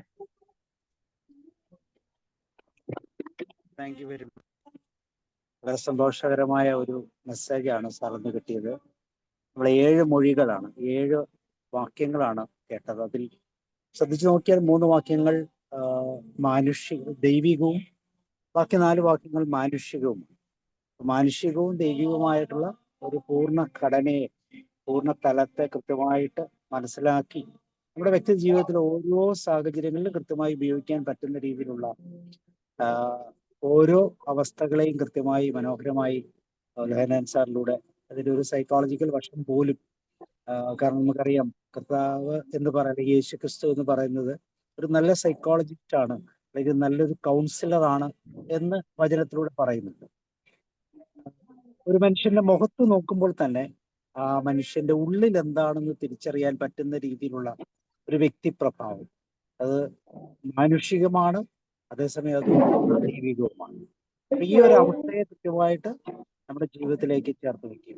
നമ്മൾ ഒരുപക്ഷെ മുഖത്ത് നോക്കിയാൽ മനസ്സിലാകുന്നില്ലെങ്കിൽ തീർച്ചയായിട്ടും സംസാരത്തിലൂടെ കൃത്യമായി ഒരു മനുഷ്യന്റെ മാനസികാവസ്ഥയെ കൃത്യമായിട്ട് മനസ്സിലാക്കാൻ നമുക്ക് സാധിക്കുമെന്നുള്ളതാണ്. അപ്പൊ അതിനുള്ള അവസരം മൈൻഡ്ഫുൾനെസ് ഒക്കെ നമ്മൾ വളരെ കൃത്യമായിട്ട് പ്രാക്ടീസ് ചെയ്യുന്നതാണ്. സാർ പറഞ്ഞ പോലെ ഇതിന് പുറകോട്ടുള്ള എല്ലാം മറന്നേക്കൂ. ഈ നിമിഷം മുതൽ നമുക്ക് എന്ത് മാറ്റം നമ്മുടെ ജീവിതത്തിൽ ഉൾക്കൊള്ളാൻ പറ്റും, ഈ നിമിഷത്തിലൂടെ പുതിയ ഒരു സൃഷ്ടിയായി മാറാൻ പറ്റുമോ? ബൈബിൾ നമ്മൾ പരിശോധിക്കുമ്പോൾ പഴയ മനുഷ്യരെന്നും രണ്ട് ഭാഗങ്ങളുണ്ട്. പൊതുവെ നമ്മളെല്ലാവരും പഴയ മനുഷ്യന്റെ സ്വഭാവമുള്ളവരാണ്. ഈ പഴയ മനുഷ്യന്റെ സ്വഭാവത്തിൽ നിന്ന് പുതിയ മനുഷ്യനിലേക്ക് ഉള്ള ആ യാത്രയാണ് യേശുവിലൂടെ നമുക്ക് ലഭിക്കുന്നത്. ഒരു പുതിയ മനുഷ്യനായി മാറുക, എല്ലാവർക്കും ഉൾക്കൊള്ളാൻ പറ്റുന്ന, നമുക്ക് സ്വയം ഉൾക്കൊള്ളാൻ പറ്റുന്ന ഒരു പുതിയ മനുഷ്യനായി. എല്ലാവർക്കും ഈ വാക്കുകളിലൂടെ ഒരു പുതിയ മനുഷ്യനിലേക്ക് ഉള്ള യാത്ര സാധ്യമാകട്ടെ. അത് വ്യക്തിപരമായ യാത്രയാണ്. മാനുഷിക മൂല്യങ്ങൾ എല്ലാം സ്വീകരിച്ചുകൊണ്ട് ഒരു നല്ല മനുഷ്യനായി ലോകത്തിൽ ജീവിക്കാൻ നമുക്ക് അർഹതപ്പെട്ട അത്രയും കാലം മുന്നോട്ട് പോകും. അതിനുശേഷമുള്ള കാര്യങ്ങളൊക്കെ പിന്നെ എല്ലാം ശരിയായിക്കൊള്ളും എന്നുള്ള ഒരു വലിയ ബിലീഫാണ് ജീസസ് ക്രൈസ്റ്റിലൂടെ നമുക്ക്. ഓക്കെ, ഇനി നമുക്ക് ജോഷി സാറിലേക്ക് പോകാം. ജോഷി സാർ റെഡിയാണോ? ജോഷി സാർ ഫ്രീ ആണോ? ഇല്ലെങ്കിൽ ആർക്കാണ് ഉലയനാൻ സാറിനോട് ചേർന്ന് എന്തെങ്കിലും ആഡ് ചെയ്യാനുണ്ടെങ്കിൽ തീർച്ചയായിട്ടും പറയാം. സാറോ അമൽ മാമോ?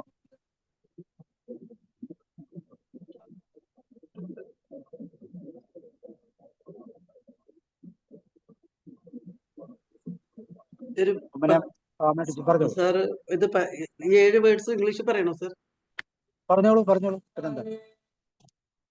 The last 7 words or last 7 sayings of Jesus Christ refer to the 7 phrases he uttered while on the cross before his death, as recorded in the Gospels. These sayings offer profound insights into his suffering, his relationships, and his divine mission. Here is a breakdown of each one. First one, Father, forgive them, for they do not know what they are doing. Luke 23:34. This first word expresses Jesus' immense compassion and forgiveness towards his persecutors, even in his agony. It highlights his selfless love and his desire for the salvation of humanity. Second one, truly I say to you, today you will be with me in paradise. Luke 23:43. Spoken to the resplendent thief crucified alongside him. This word offers hope and salvation to those who turn to Jesus even in their final moments. It underscores the immediate presence of believers with Christ after death. Third one, woman, behold your son, behold your mother. John 19:26-27. Addressing his mother Mary and his beloved disciple John, Jesus ensures the care and well-being of his mother after his departure. This word emphasizes the importance of family and the bonds of love and responsibility. Fourth one, my God, why have you forsaken me? Matthew 27:46. Mark 15:34. This poignant cry expresses Jesus' feeling of abandonment and separation from God as he bore the weight of humanity's sin. It reveals the depth of his suffering and his identification with the human condition. These words are also a direct quote from Psalm 22, highlighting the fulfillment of prophecy. Fifth one, I thirst, John 19:28. This simple statement reveals Jesus' physical suffering and his complete humanity. It also alludes to Psalm 69:21, further connecting his experience to the prophetic scriptures. Sixth one, it is finished, John 19:30. This powerful declaration signifies the completion of Jesus' earthly mission, his atoning sacrifice for the sins of the world. It marks a moment of triumph and fulfillment of God's plan. The Greek word used, tetelestai, was also commonly used to signify paid in full. Seventh one, Father, into your hands I commit my spirit. Luke 23:46. In his final moments, Jesus entrusts his spirit to God, the Father, demonstrating union with the divine. This act signifies his willing surrender and his confidence in God's care. These 7 last words of Jesus offer a profound glimpse into his final hours, revealing his love, forgiveness, suffering, and ultimate triumph. They continue to be a source of reflection and inspiration for Christians worldwide. Thank you, sir. Thank you, ma'am. Thank you. Joshi sir. ആദ്യം പുലയന്നാൻ സാറിന്റെ ഈ മനോഹരമായ അവതരണത്തെ പ്രത്യേകം നന്ദിയോടെ ഓർക്കുന്നു. സാറിന് എല്ലാവിധ ഭാഗങ്ങളും. ഞാൻ ഈ 7 മഹാവചനങ്ങൾ പലപ്പോഴും ധ്യാനിച്ചിട്ടുണ്ട്, പ്രസംഗിച്ചിട്ടുണ്ട്, വിശദീകരിച്ചിട്ടുണ്ട്. എന്നാൽ ഇത് ജീവിതത്തിൽ ഓരോന്നും അതിൻ്റെ സന്ദർഭം വരുമ്പോൾ നമുക്കൊന്ന് അപ്ലൈ ചെയ്യാൻ വളരെ ദുഷ്കരമാണെന്ന് മനസ്സിലാക്കപ്പെടുകയാണ്. ഒന്നാമത്തെ വാചകം, ഇവർ ചെയ്യുന്നത് എന്തെന്ന് ഇവർ അറിയായികയാണ്, ഇവരോട് ക്ഷമിക്കണം. യഥാർത്ഥത്തിൽ യേശുവിന് അത് സാധിക്കും, നമുക്കും അത് സാധിക്കേണ്ടതാണ്. പക്ഷേ നമ്മുടെ ജീവിതത്തിൽ തത്തുല്യമായ സമാനമായ സാഹചര്യം വരുമ്പോൾ,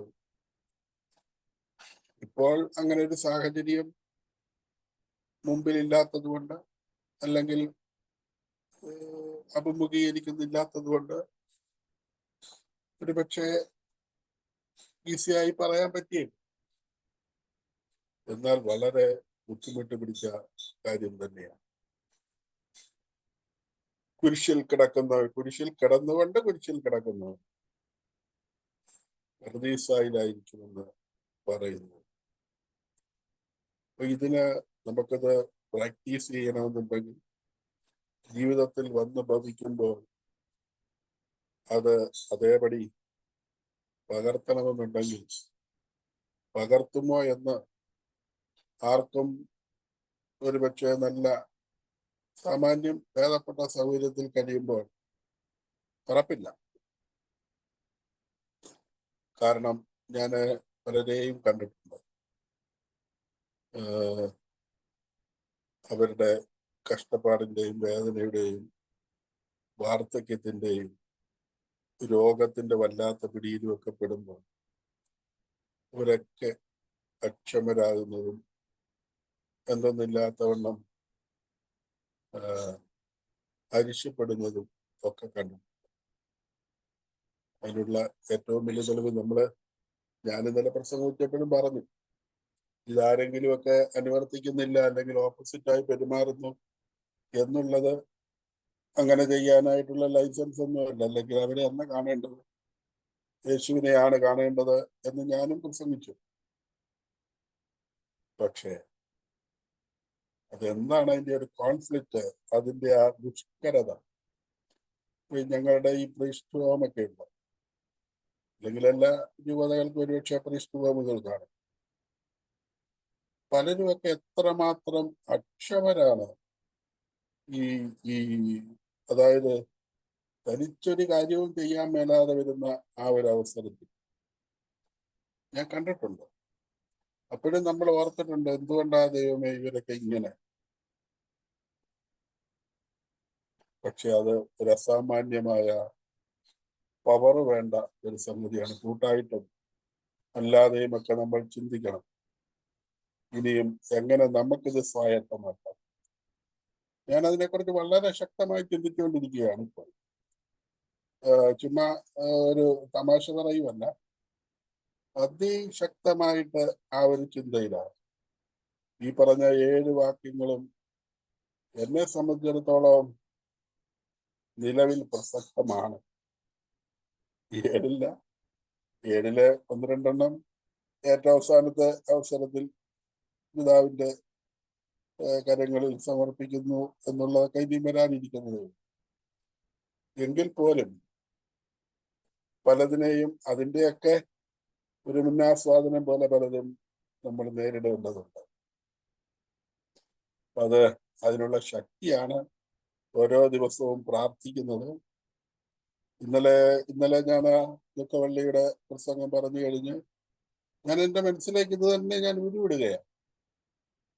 എന്നെ ശക്തിപ്പെടുത്തുക. എനിക്ക് കുറെ ആശ്വാസമൊക്കെ ലഭിച്ചു. ഇന്നലെ ഞാൻ വളരെ ശാന്തമായിട്ട് കിടന്ന് ഉറങ്ങുകയും ചെയ്തു. അപ്പോൾ അത് എങ്കിലും നമ്മൾ പിന്നെയും തളർന്നു. യേശു പോലും തളർന്നതായിട്ടാണല്ലോ നമ്മൾ കാണുന്നത്. എന്നിട്ട് അടുത്ത നിമിഷം അദ്ദേഹം അതിനെ ഓവർകം ചെയ്തു. എന്റെ ഇഷ്ടമല്ല, നിന്റെ ഇഷ്ടം നിറവേറട്ടെ എന്നുള്ളത്. അപ്പൊ ഇത് ഒരു മനുഷ്യൻ എന്നുള്ള നിലയിൽ ഓരോരുത്തരും ജീവിതത്തെ മുന്നോട്ട് പോകുമ്പോൾ അത് നേരിടാനായിട്ട് വരേണ്ടുന്ന അവസരം വരും. അതുകൊണ്ട് എനിക്ക് ഇപ്പൊ പറയാനുള്ളത്, ആരും തളരരുത്. ഇപ്പോൾ നമ്മൾ ഈ പറയുന്നത് പോലെയും കേൾക്കുന്നത് പോലെയും പഠിച്ചതുപോലെയും വിശദീകരിക്കുന്നത് പോലെയും ഒന്നും നിസ്സാരമായ ഒരു കാര്യമൊന്നുമല്ല. നിസ്സാരമല്ലെന്ന് നമ്മൾ പണ്ട് പറഞ്ഞിട്ടുണ്ട്. പക്ഷെ അതിൻ്റെയൊക്കെ ഈ എന്താണ് ഗ്രാവിറ്റി വളരെ വളരെ വലുതാണ് എന്ന് മാത്രമേ എനിക്കിപ്പോൾ പറയാനുള്ളൂ. അപ്പൊ നമുക്കൊക്കെ അതിന് സാധിച്ചാൽ, നമ്മുടെ ഇവിടെ ഇരിക്കുന്നവര് ഏറിയ കൂറം ക്രിസ്ത്യാനികളാണെന്ന് ഞാൻ വിചാരിക്കുന്നു. അപ്പോൾ നമ്മുടെ ക്രൈസ്തവത്വത്തിൽ നമുക്ക് ഓരോ നിമിഷവും ഈ അന്ത്യത്തെക്കുറിച്ചും ഈ ദുരന്തത്തെക്കുറിച്ചും ആളുകൾ തള്ളിപ്പറയുന്നതിനെക്കുറിച്ചും ഒറ്റിക്കൊടുക്കുന്നതിനെക്കുറിച്ചും ഒക്കെ ചിന്തയുണ്ടാകണം. അപ്പോൾ നമുക്ക് വളരെ ശക്തമായിട്ട് നിലപാടെടുക്കാനായിട്ട് സാധിക്കാൻ ഇടവരട്ടെ എന്നാണ് എൻ്റെ വിചാരം. ഇതൊക്കെ എല്ലാവരുടെ ജീവിതത്തിലും സംഭവിച്ചുകൂടായികയൊന്നുമില്ല. ഈ വിഷമത്തിന്റെ ഘട്ടത്തിലൂടെ എല്ലാവരും ഒന്നും ഇല്ലാതെ പോയാൽ വളരെ സന്തോഷം. പക്ഷെ അതിനെയൊക്കെ നമ്മൾ എന്തെങ്കിലുമൊക്കെ നേരിടേണ്ടി വരും എന്നാണ് നമുക്ക് പറയാൻ പറ്റില്ല. അങ്ങനെ വരുമ്പോൾ തളരാതിരിക്കാൻ, തളർന്നു പോകാതിരിക്കാൻ തീർച്ചയായിട്ടും ഈ ദുഃഖശനിയുടെ ഈ പറയുന്ന മനോഹരമായ വിശുദ്ധ വാരത്തിന്റെ അവസാനത്തിലേക്ക് കടക്കുമ്പോൾ നമുക്ക് എല്ലാവർക്കും സാധിക്കട്ടെ. ലയനാൻ സാറ് സൂചിപ്പിച്ചതിൻ്റെ ഇടയ്ക്ക് ഇത് നമ്മൾ ആ ആശ്വാസം കാണുന്നത് ഉത്ഥാനത്തിലാണ്. ഈശോ ഉത്ഥാനം ചെയ്തു. അപ്പോൾ ഇതുകൊണ്ടൊന്നും അവസാനിക്കുന്നില്ല. ഇതൊരു ഒരു ഒരു താൽക്കാലികമായ ഒരു പ്രതിഭാസം എന്നുള്ള നിലയിൽ തന്നെ കാണാൻ സാമാന്യമായ മെന്റൽ പവറാണ് ഈ വിശ്വാസം നമുക്ക് പ്രദാനം ചെയ്യണമെന്ന് ഞാൻ വിചാരിക്കും. നമ്മൾ തളർന്നു പോകാം, ചിലപ്പോൾ തളരരുത്. തളരാതിരിക്കാൻ ആവശ്യമായ ഏതെല്ലാം തരം ശക്തി സംഭരിക്കണമോ അതെല്ലാം നല്ല കാലത്ത് തന്നെ നമ്മൾ സംഭരിച്ചു വെക്കണം. നല്ല കാലത്ത് ഇതിനെക്കുറിച്ചൊക്കെ ചിന്തിക്കണം. പലപ്പോഴും ചിന്തിക്കുക നമുക്ക് അറിഞ്ഞുകൂടാ. പരക്കം പായുകയാണല്ലോ ആളുകൾ. പരക്കം പാച്ചിലിൽ ഇതൊന്നും ശ്രദ്ധിക്കാനും ചിന്തിക്കാനും ഒന്നും പലപ്പോഴും ഘട്ടത്തിൽ ധ്യാനമൊക്കെ ഉണ്ട്. വാർഷിക ധ്യാനം കാണും, ഇല്ലെങ്കിൽ ഏതെങ്കിലും ധ്യാന മന്ദിരങ്ങളിൽ പോയി ധ്യാനിക്കുമായിരിക്കാം. പക്ഷെ ഇതൊക്കെ ഈ ജീവിതത്തിലേക്ക് ഇത്രമാത്രം ഈ കുരിശിലെ ഈ 7 മൊഴികൾ നമുക്ക് പറ്റിപ്പിടിച്ച് നിൽക്കുന്നുണ്ടോ? ഓരോരുത്തരെയും ആശ്രയിച്ചാണ് ഇരിക്കുന്നത്. എനിക്ക് പറയാനുണ്ടായിരുന്ന ആശയമൊന്നേ ഉള്ളൂ, എളുപ്പമല്ല, ഒട്ടും എളുപ്പമല്ല. എന്നാൽ ഈ വചനത്തെ സ്വീകരിക്കുന്നതിനെ കുറിച്ച് സ്ത്രീകന്മാർ ഒരിക്കലും ഈശോയോട് ചോദിച്ചപ്പോൾ ഈശോയോട് പറഞ്ഞു, ഇത് കർത്താവ്, ഇത് വളരെ ദുഷ്കരമാണ്. അപ്പൊ ഈശോ പറയുന്ന മറുപടിയാണ്, ശരിയാണ്, ദുഷ്കരമാണ്. മനുഷ്യൻ എന്നുള്ള നിലയിൽ നിങ്ങൾക്ക് ദുഷ്കരമാണ്. എന്നാൽ പരിശുദ്ധാത്മാവ് വരുമ്പോൾ നിങ്ങൾ ശക്തി പ്രാപിക്കും. ഈ പരിശുദ്ധാത്മാവ് എന്ന് പറയുന്നത് യഥാർത്ഥത്തിൽ ശക്തിയുടെ ആശ്വാസദായകൻ എന്നാണല്ലോ അർത്ഥം. ഈ ആശ്വാസദായകൻ എന്ന് പറയുന്നത് ഈ നമ്മുടെ മനസ്സിന്റെ ബലമാണ്. അതുണ്ടെങ്കിലൊക്കെ, പക്ഷെ അത് തകർന്നു പോകാതിരിക്കാൻ ഓരോരുത്തരും ഇപ്പോഴേ ശ്രദ്ധിക്കണം, നന്നായി ശ്രദ്ധിക്കണം. ഇപ്പൊ കാണുന്നതല്ല, ഇതിനേക്കാൾ വലുത് വരാനിരിക്കുന്നു എന്ന് അറിഞ്ഞുകൊണ്ട് ജീവിക്കണമെന്നുള്ള ഒരു കാര്യം മാത്രമാണ് എനിക്ക് കൂട്ടിച്ചേർക്കാനുള്ളത്. ദൈവം എല്ലാവരെയും അനുഗ്രഹിക്കട്ടെ, നന്മയുണ്ടാകട്ടെ. പരസ്പരം പ്രാർത്ഥിക്കാം. Okay, thank you sir, thank you. തീർച്ചയായിട്ടും ഇപ്പൊ നമ്മുടെ ജീവിതത്തില് ഒരു പ്രതിസന്ധി ഉണ്ടാകുമ്പോൾ ഏറ്റവും ഉയർന്ന തലത്തിൽ എങ്ങനെയൊക്കെ ഉണ്ടാകാമെന്ന് കാണിക്കുന്ന ഒരു കൃത്യമായിട്ടുള്ള ഒരു സിംബോളിക് പാർട്ടാണ്, അല്ലെങ്കിൽ ഒരു ജീവിത വ്യാഖ്യാനമാണ് യേശുക്രിസ്തുവിന്റെ ജീവിതത്തിലൂടെ നമുക്ക് കിട്ടുന്നത്. ഇത്രയും പ്രതിസന്ധികൾ ഉണ്ടാകണമെന്നില്ല. പക്ഷെ നമ്മൾ ഇന്നലത്തെ പത്രം വായിച്ചു നോക്കിയാൽ അറിയാം, ഒരു പെൺകുട്ടി അനാവശ്യമായി പീഡിപ്പിച്ചു എന്ന് പറഞ്ഞ ഒരാള് 7 വർഷത്തോളം ആ വേദന അനുഭവിച്ചതിന്റെ ചരിത്രം അദ്ദേഹം പറയുന്നുണ്ടായി, തെറ്റായ ഒരു പരാതിയുടെ പുറത്ത്. അപ്പൊ ജീവിതത്തിലെ ഏത് നിമിഷവും ഇങ്ങനെയൊക്കെ സംഭവിക്കാം. അതൊക്കെ പക്ഷെ ഇതിൽ നിന്നൊക്കെ ഒരു ഓവർകം ചെയ്യാൻ, ഇപ്പൊ നമ്മൾ പറഞ്ഞില്ലേ, ആത്മഹത്യ അതിനൊരു പരിഹാരമല്ല, അല്ലെങ്കിൽ ഇതുപോലുള്ള മാർഗങ്ങൾ സ്വീകരിക്കുന്നത് പരിഹാരമല്ല എന്നുള്ളതിന്റെ അതിനേക്കാൾ ഉയർന്ന തരത്തിൽ ചിന്തിക്കാനുള്ള ആഴത്തിലുള്ള ചില ജീവിത സാഹചര്യങ്ങളാണ് ഇതിലൂടെ വ്യക്തമാക്കുന്നത്. എത്രമാത്രം ഇതിനെ ഡിപ്പെൻഡ് ചെയ്യണം എന്നൊക്കെ പറഞ്ഞ ഈ വ്യക്തിപരമാണ്. ജോഷ് സാർ പറഞ്ഞ പോലെ അതൊരു വ്യക്തിപരമായ കാര്യമാണ്. എങ്കിലും ഇങ്ങനെയൊക്കെ ഉള്ള ജീവിത സാഹചര്യങ്ങളുണ്ട്. ഇവിടെ ഞാൻ ഇന്നലെ പറഞ്ഞിരുന്ന ഒരു ലൈഫിന്റെ ഒരു പർപ്പസ് ഉണ്ട്. എന്തിനു വേണ്ടിയാണ് നമ്മൾ ഈ ലോകത്ത് ജീവിക്കുന്നത്? അപ്പൊ അതിന് വ്യക്തമായ ഒരു ഉദാഹരണമാണ് ജീസസ് ക്രൈസ്റ്റിലൂടെ നമ്മൾ കാണുന്നത്. പിതാവിന്റെ ഇഷ്ടം ചെയ്യുക. പിതാവിന്റെ ഇഷ്ടം എന്താണെന്ന് തിരിച്ചറിഞ്ഞ് പിതാവിന്റെ ഇഷ്ടത്തിലേക്ക് മറ്റുള്ളവരെ നയിക്കാൻ വേണ്ടി തന്റെ ജീവൻ പോലും ബലി കൊടുക്കാൻ തയ്യാറായ ഒരു ജീവിത പശ്ചാത്തലമാണ് അവിടെ കാണിക്കുന്നത്. അപ്പൊ അങ്ങനെ ഇതിനൊക്കെ പല രീതിയിൽ ഇതിനെ എടുക്കാം. എന്നാൽ ഇതിൻ്റെ അകത്ത് സൂപ്പർഫിഷ്യൽ ആയിട്ടുള്ള കുറെ കാര്യങ്ങളുണ്ട്. ഒരുപക്ഷെ ഒരു സാമാന്യ മനുഷ്യന് മനസ്സിലാക്കാൻ പറ്റാത്ത കുറെ കാര്യങ്ങളുമുണ്ട്. പക്ഷെ മനസ്സിലാക്കാൻ പറ്റുന്ന ഒത്തിരി കാര്യങ്ങൾ ഇതിൻ്റെ അകത്തുണ്ട്. ബൈബിളിൽ എഴുതിയിട്ടുണ്ട്, ജീസസ് വെപ്റ്റ്, ജീസസ് അല്ലെങ്കിൽ യേശു കരഞ്ഞു. അപ്പൊ ഏറ്റവും മനുഷ്യ സഹജമായ ചില വികാരങ്ങൾ വളരെ വ്യക്തമായി എക്സ്പ്രസ് ചെയ്യണം. കരയേണ്ടടുത്ത് കരയണം, ദേഷ്യപ്പെടേണ്ടത് ദേഷ്യപ്പെടണം, അല്ലെ, സങ്കടപ്പെടേണ്ടത് സങ്കടപ്പെടണം, പരിഗണിക്കേണ്ടത് പരിഗണിക്കണം, ആശ്വസിപ്പിക്കേണ്ടവർ ആശ്വസിപ്പിക്കണം. ഇതെല്ലാം ഈ ഒരു ലൈഫിൽ കാണും. കറക്റ്റ് മനുഷ്യനായി മനുഷ്യന്റെ ജീവിതത്തിലുള്ള എല്ലാ സാഹചര്യങ്ങളിലും കൂടെ മുന്നോട്ട് പോയി. നമ്മളിങ്ങനെ പറയുമല്ലോ, ഒരു ഉദ്യോഗസ്ഥൻ, ഒരു ഉയർന്ന ഉദ്യോഗസ്ഥനാണെങ്കിലും താഴെയുള്ള എല്ലാ പൊസിഷനിലൂടെ കടന്നു വന്ന് ഉയർന്ന ഒരു ഉദ്യോഗസ്ഥനാണെങ്കിൽ വ്യക്തമായി പ്രശ്നങ്ങളെ മനസ്സിലാക്കാൻ സാധിക്കും, കാര്യങ്ങൾ തിരിച്ചറിയാൻ എളുപ്പമാണ്. എന്ന് പറയുന്ന പോലെ ഒരു മനുഷ്യന്റെ ജീവിതത്തിലുള്ള സകലവിധ പ്രയാസങ്ങളിലൂടെയും കടന്നു വന്ന് മനുഷ്യനായി ദൈവമായി മാറിയ ആ ഒരു ലൈഫ് എക്സ്പീരിയൻസ് ശരിക്കും ഒരു എക്സ്പീരിയൻഷ്യൽ ലൈഫാണ്. ശരിക്കും അനുഭവത്തിലൂടെ, ജീവിതത്തിലൂടെ തന്നെ പ്രശ്നങ്ങളെയും സന്തോഷങ്ങളെയും സങ്കടങ്ങളെയും ഒക്കെ തിരിച്ചറിഞ്ഞിട്ടുള്ള ഒരു വലിയ ജീവിത പശ്ചാത്തലം അവിടെയുണ്ട്. അപ്പൊ നമ്മുടെ ജീവിതത്തിൽ അങ്ങനെയൊന്നുമല്ല. നമ്മൾ പെട്ടെന്ന് കാര്യങ്ങളെ കണ്ടെത്തുന്നു, അത് നമുക്ക് ഭയങ്കര ബുദ്ധിമുട്ടായി തോന്നുന്നു, അതിനുശേഷം വീണ്ടും നമ്മൾ മടങ്ങി വരുന്നു, ആശ്വാസം കണ്ടെത്തുന്നു. ഇല്ലെങ്കിൽ അതുപോലത്തെ ഒരു രോഗം വരുന്നു, ആ രോഗം വരുമ്പം നമ്മൾ ആദ്യമേ തീർച്ചയായിട്ടും സങ്കടപ്പെടും. പക്ഷെ ആ രോഗത്തിലൂടെ കടന്നു പോകുമ്പം ഇതിനേക്കാളും മൂർച്ഛിച്ച രോഗ അവസ്ഥ ഉണ്ടായിരുന്ന വ്യക്തികളെ കണ്ടെത്തുമ്പോൾ നമ്മുടെ രോഗത്തിനൊരു കുറവുണ്ട്, അല്ലെങ്കിൽ കാഠിന്യം കുറവാണെന്ന് നമുക്ക് ഫീൽ ചെയ്യുന്ന രീതിയിലൊക്കെ നമുക്ക് ആശ്വാസം കണ്ടെത്താനുള്ള മാർഗങ്ങളുണ്ട്. അപ്പോൾ ഒരു മനുഷ്യ ജീവിതത്തിൽ ഏറ്റവും സങ്കീർണമായ ഘട്ടത്തിലൂടെ കടന്നു പോകുമ്പോൾ ആശ്വാസത്തിന്റെ ഒരു വലിയ നിറവാണ് യേശുക്രിസ്തുവിന്റെ ജീവിതത്തിലൂടെ നമുക്ക് ലഭിക്കുന്നത്. അത് എത്രമാത്രം നമുക്ക് പ്യുവറായിട്ട് നമ്മുടെ ജീവിതത്തിലേക്ക് ചേർത്ത് വയ്ക്കാൻ പറ്റും. ആദ്യം തന്നെ പറഞ്ഞ വാക്ക് തന്നെ അത്രമാത്രം കറക്റ്റാണ്. ഇവരോട് ക്ഷമിക്കണമേ. അവർ ചെയ്യുന്നത് എന്താണെന്ന് അറിയില്ല. നമ്മുടെ ലൈഫിൽ എത്രയോ ഇൻസിഡന്റുകളുണ്ട് ഇത് പറയാൻ പറ്റുന്നത്. ഇവർ ചെയ്യുന്നത് എന്താണെന്ന് ഇവർ അറിയുന്നില്ല, ഇവരോട് ക്ഷമിക്കണമേ. പക്ഷെ നമ്മൾ പലപ്പോഴും ദേഷ്യത്തിലൂടെയാണ് അതിന് മറുപടി പറയുന്നത്. നമ്മുടെ എല്ലാവരുടെയും ലൈഫിൽ അങ്ങനെയാണ് കേട്ടോ. നമ്മൾ ഡെയിലി ലൈഫിൽ എത്രയോ പ്രാവശ്യം നമ്മളെ പോലും അറിയാതെ ദേഷ്യപ്പെടുന്നു, സങ്കടപ്പെടുന്നു. ഇവിടെ എല്ലാം നമുക്ക് ഒരു ഫൊർഗീവ്നെസ്സിന്റെ ഒരു തലമുണ്ട്. പക്ഷെ പലപ്പോഴും നമ്മൾ അതൊക്കെ മറന്നു പോകും. അപ്പൊ അങ്ങനെയുള്ള എല്ലാ തലങ്ങളും ഇവിടെ കൃത്യമായിട്ട് നമുക്ക് മനസ്സിലാക്കാൻ പറ്റുന്ന ഒരു രീതിയാണ് യേശുവിന്റെ ഈ ജീവചരിത്രത്തിലൂടെ നമുക്ക് കിട്ടുന്നത്. റോയ് സാറേ എന്തെങ്കിലും പറയുന്നോ? രത്നം മാം. റോയ് സാർ പറയും.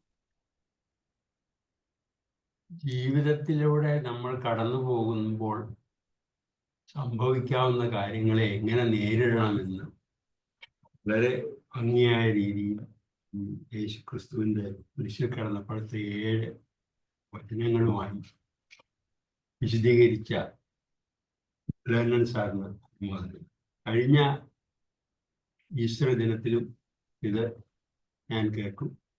അത് വളരെ ഇതായി തോന്നി. അത് അന്ന് 7 കാര്യങ്ങളായിട്ട് അതൊന്ന് വിശദീകരിച്ചു തന്നതായിട്ട് ഞാൻ ഓർക്കുന്നു. Sabu sir forgiveness, blessings, realisation, delegation, openness, purpose of life and submission. ആ കാര്യങ്ങളൊക്കെ ഞാൻ ഓർക്കുന്നുണ്ട്. ഇത് ഞാൻ പലർക്കും എക്സ്പ്ലെയിൻ ചെയ്ത് കൊടുത്തിട്ടുണ്ട്. ഈ സൺഡേ സ്കൂളിലൊക്കെ പഠിപ്പിച്ച് വരുന്ന പിള്ളേരോട് ഈ കാര്യങ്ങളൊക്കെ ഞാൻ ചോദിക്കാറുണ്ട്. ഇതിൻ്റെ മീനിങ് എന്താണെന്ന് അറിയാമോ എന്ന് ചോദിക്കാറുണ്ട്. ഏതായാലും അത് വളരെ യൂസ്ഫുള്ളായി എനിക്ക് ഉപയോഗിക്കാൻ പറ്റിയിട്ടുണ്ട്, വിശദീകരിക്കാനും പറ്റിയിട്ടുണ്ട്. അപ്പോൾ ഇപ്പോൾ ഇത്തവണ ഉലഹന്നൻ സാർ അത് കുറേയും കൂടി എക്സാമ്പിൾ സഹിതം പറയുകയും ചെയ്തു. ഓക്കെ, വളരെയധികം സന്തോഷം തോന്നുന്ന ഒരു നിമിഷമായിരുന്നു ഈ 7 എക്സ്പ്ലെയിൻ ചെയ്യുന്നത്. Okay, thank you sir. Thank you sir. Anilkumar sir.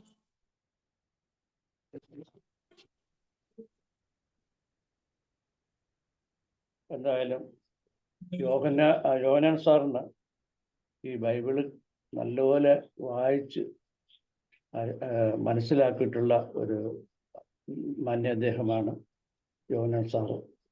അദ്ദേഹത്തിൻ്റെ മനസ്സ് തന്നെ നമുക്ക് അദ്ദേഹത്തിൻ്റെ ഈ അവതരണത്തിൽ കൂടി നമുക്ക് മനസ്സിലാക്കാൻ സാധിക്കും. എല്ലാ മനുഷ്യരുടെയും നന്മയ്ക്ക് വേണ്ടി എന്നുള്ള ചിന്ത അദ്ദേഹത്തിൻ്റെ ഉള്ളിൻ്റെ ഉള്ളിൽ തെളിഞ്ഞു കാണുന്നുണ്ട്. ഇതിനകത്തുള്ള എല്ലാ 7 ഗോൾഡൻ വേഴ്സും വളരെ ഇമ്പോർട്ടൻ്റ് ആണ്. അത് നമുക്ക് നമ്മുടെ ജീവിതത്തിൽ തന്നെ അത് പ്രവൃത്തിപഥത്തിൽ കൊണ്ടുവരാവുന്നതാണ്. നമുക്ക് ഒരു പവർഫുൾ ഇൻസൈറ്റ് നമുക്ക് ഈ പറയുന്ന വാക്കുകളിൽ കൂടി നമുക്ക് മനസ്സിലാക്കാൻ സാധിക്കും. നമ്മുടെ ജീവിതത്തിൽ എല്ലാവരോടും ക്ഷമിക്കാനും പൊറുക്കാനും അവർക്കെല്ലാം മാപ്പ് കൊടുക്കാനും പറ്റിയാൽ നമ്മുടെ ജീവിതം വളരെ ധന്യമാകും. നമുക്കും അത് സന്തോഷം ഉളവാക്കുന്നതാണ്. നമ്മുടെ ജീവിതത്തിലുള്ള സ്ട്രെസ്സും അതിൻ്റെ വിഷമതകളും മാറാനും ഈ പറയുന്ന ഫോർഗീവ്നെസ് പ്രാക്ടീസ് ചെയ്യുന്നത് നല്ലതാണ്. ആ ഒരു കാര്യം കർത്താവായ യേശു ക്രിസ്തു കുടിച്ചു കിടക്കുന്ന സമയത്ത് പറയുന്ന ഒരു ഗോൾഡൻ വേഴ്സിൽ പ്രധാനപ്പെട്ടതായിട്ട് നമുക്ക് മനസ്സിലാക്കാൻ സാധിച്ചു. പിന്നെ അതായത് അവർക്കൊന്നും അറിയില്ല. ഇത് തന്നെയാണ് ഓരോ തെറ്റുകളും പാവങ്ങളും ചെയ്യുന്നവർ തന്നെ അവർ എന്താണ് ചെയ്യുന്നതെന്ന് അവർക്ക് ആർക്കും അറിയില്ല. അതാണ് ക്ഷമിക്കണം എന്ന് പറയുന്നത്. പിന്നെ പറുദീസയിലായിരിക്കും എന്ന് രണ്ടാമത്തെ കള്ളനോട് അദ്ദേഹം പറഞ്ഞു. പിന്നെ മൂന്നാമത്തേതാണെങ്കിലും ഇതെൻ്റെ മകൻ, ഇങ്ങനെയുള്ള കാര്യങ്ങൾ ഞാൻ രണ്ടാമത് എടുത്തു പറയുന്നില്ല. എന്തിനെന്നെ കൈവിട്ടു എന്നുള്ള അത് അവിടെ പറയുമ്പോൾ യേശു ദേവൻ മനുഷ്യനായി പിറന്നപ്പോൾ മനുഷ്യൻ്റെ വേദന, രക്തം പോലുള്ള വേദന, അങ്ങനെ ആ വേദനകളൊക്കെ അതിൻ്റെ അതികഠിനമായി അനുഭവിച്ച് എന്നുള്ളത് നമുക്ക് മനസ്സിലാക്കാൻ സാധിക്കുന്നു. അപ്പം ആ സമയത്ത് വേദന കൊണ്ട് പൊളിഞ്ഞപ്പോൾ അദ്ദേഹം ഇങ്ങനെ ചോദിച്ചു പോയി, എങ്കിലും ദൈവപിതാവിൻ്റെ ആഗ്രഹം നിറവേറ്റട്ടെ എന്ന് അദ്ദേഹം ആശ്വസിക്കുകയാണ്. അപ്പം ഇങ്ങനെ ഓരോ കാര്യങ്ങളും നമ്മൾ നോക്കുകയാണെങ്കിൽ നമുക്ക് ഓരോന്നിൻ്റെ അർത്ഥങ്ങൾ മനസ്സിലാക്കിയ ത്യാഗം, മനുഷ്യഗുണത്തിൻ്റെ നന്മയ്ക്ക് വേണ്ടി നമുക്ക് ഇതുപോലുള്ള പ്രതിസന്ധികളും മറ്റും ഉണ്ടാകുമ്പോൾ അതിനെ അതിജീവിക്കാൻ നമ്മൾ ആത്മഹത്യയോ അതിനൊന്നും തുനിയാതെ ഇതിനെ സധൈര്യം ഫേസ് ചെയ്യാൻ നമ്മളെ കൊണ്ട് സാധിക്കണം എന്നുള്ള ഒരു വലിയൊരു ആശയം കൂടി ഇവിടെ കൊണ്ടുവരുന്നുണ്ട്. പിന്നെ അതോടൊപ്പം തന്നെ പവർഫുൾ ഇൻസൈറ്റ് തരുന്നതോടൊപ്പം തന്നെ നമുക്ക് രക്ഷ, അതായത് നമുക്ക് ജീവിതം ഈ ലോകത്തു നിന്ന് നമുക്ക് ഇവിടുന്ന് ശരീരം വിട്ട് വേറൊന്നിലേക്ക് ദൈവത്തിൻ്റെ അടുത്തിലേക്ക് പോകുമ്പോൾ നമുക്ക് മരണശേഷം ഒരു നിത്യജീവൻ നമുക്കുണ്ട്. അവിടെ നമുക്ക് എല്ലാവർക്കും സന്തോഷത്തിന് കഴിയാം എന്നുള്ള ഒരു ധ്വനി കൂടി ആ വാക്കുകളിലൊക്കെ നിഴലിച്ച് കാണുന്നതുണ്ട്. അപ്പോൾ ഇതിനകത്തുള്ള നല്ല നല്ല ഇൻസൈറ്റുകൾ, ഉൾക്കാഴ്ചകൾ നമുക്ക് കിട്ടുന്നുണ്ട്. നമ്മുടെ എല്ലാവരുടെയും ജീവിതത്തിൽ ഇത് പ്രയോജനപ്പെടുത്താവുന്നതുള്ളതാണ്. ഇത് ഇത്രയും തന്നെ യോഹൻ സാർ ഇവിടെ അവതരിപ്പിച്ചപ്പോൾ നമുക്ക് ബൈബിളിൻ്റെ എല്ലാ കാര്യങ്ങളും വായിക്കണം എന്നുള്ള ഒരു ആഗ്രഹം നമ്മളെല്ലാവരും ജനിപ്പിക്കും എന്ന് ഞാൻ പറയുകയാണ്. ഇത്രയും നല്ല ആഴത്തിൽ യോഹന്നാൻ സാറും അതോടൊപ്പം തന്നെ നമ്മുടെ ഡോക്ടർ സാബു സാറും ആഡ് ചെയ്തുകൊണ്ട് പറയുകയുണ്ടായി. അവരുടെ രണ്ടുപേരെയും ആഴത്തിലുള്ള അറിവിടെ എടുത്തു പറഞ്ഞിട്ടുണ്ട്. എല്ലാ നന്മകളും ഇവർക്കും നമുക്ക് കൂടിയിട്ട് എല്ലാവർക്കും ഉണ്ടാകട്ടെ എന്ന് മാത്രം പറഞ്ഞുകൊണ്ട് ഞാൻ എൻ്റെ വാക്കുകളിലൂടെ നിർത്തുകയാണ്. Okay, thank you sir. Thank you very much Joshi സാറും അതുപോലെ ഉലാനന്ദൻ സാറും ഒരു മിനിറ്റ് പറഞ്ഞോളൂ സാർ. ഓമന ടീച്ചറും പറഞ്ഞോളൂ. ഒരു മിനിറ്റ് ഞാൻ ഈ പറയുന്നത്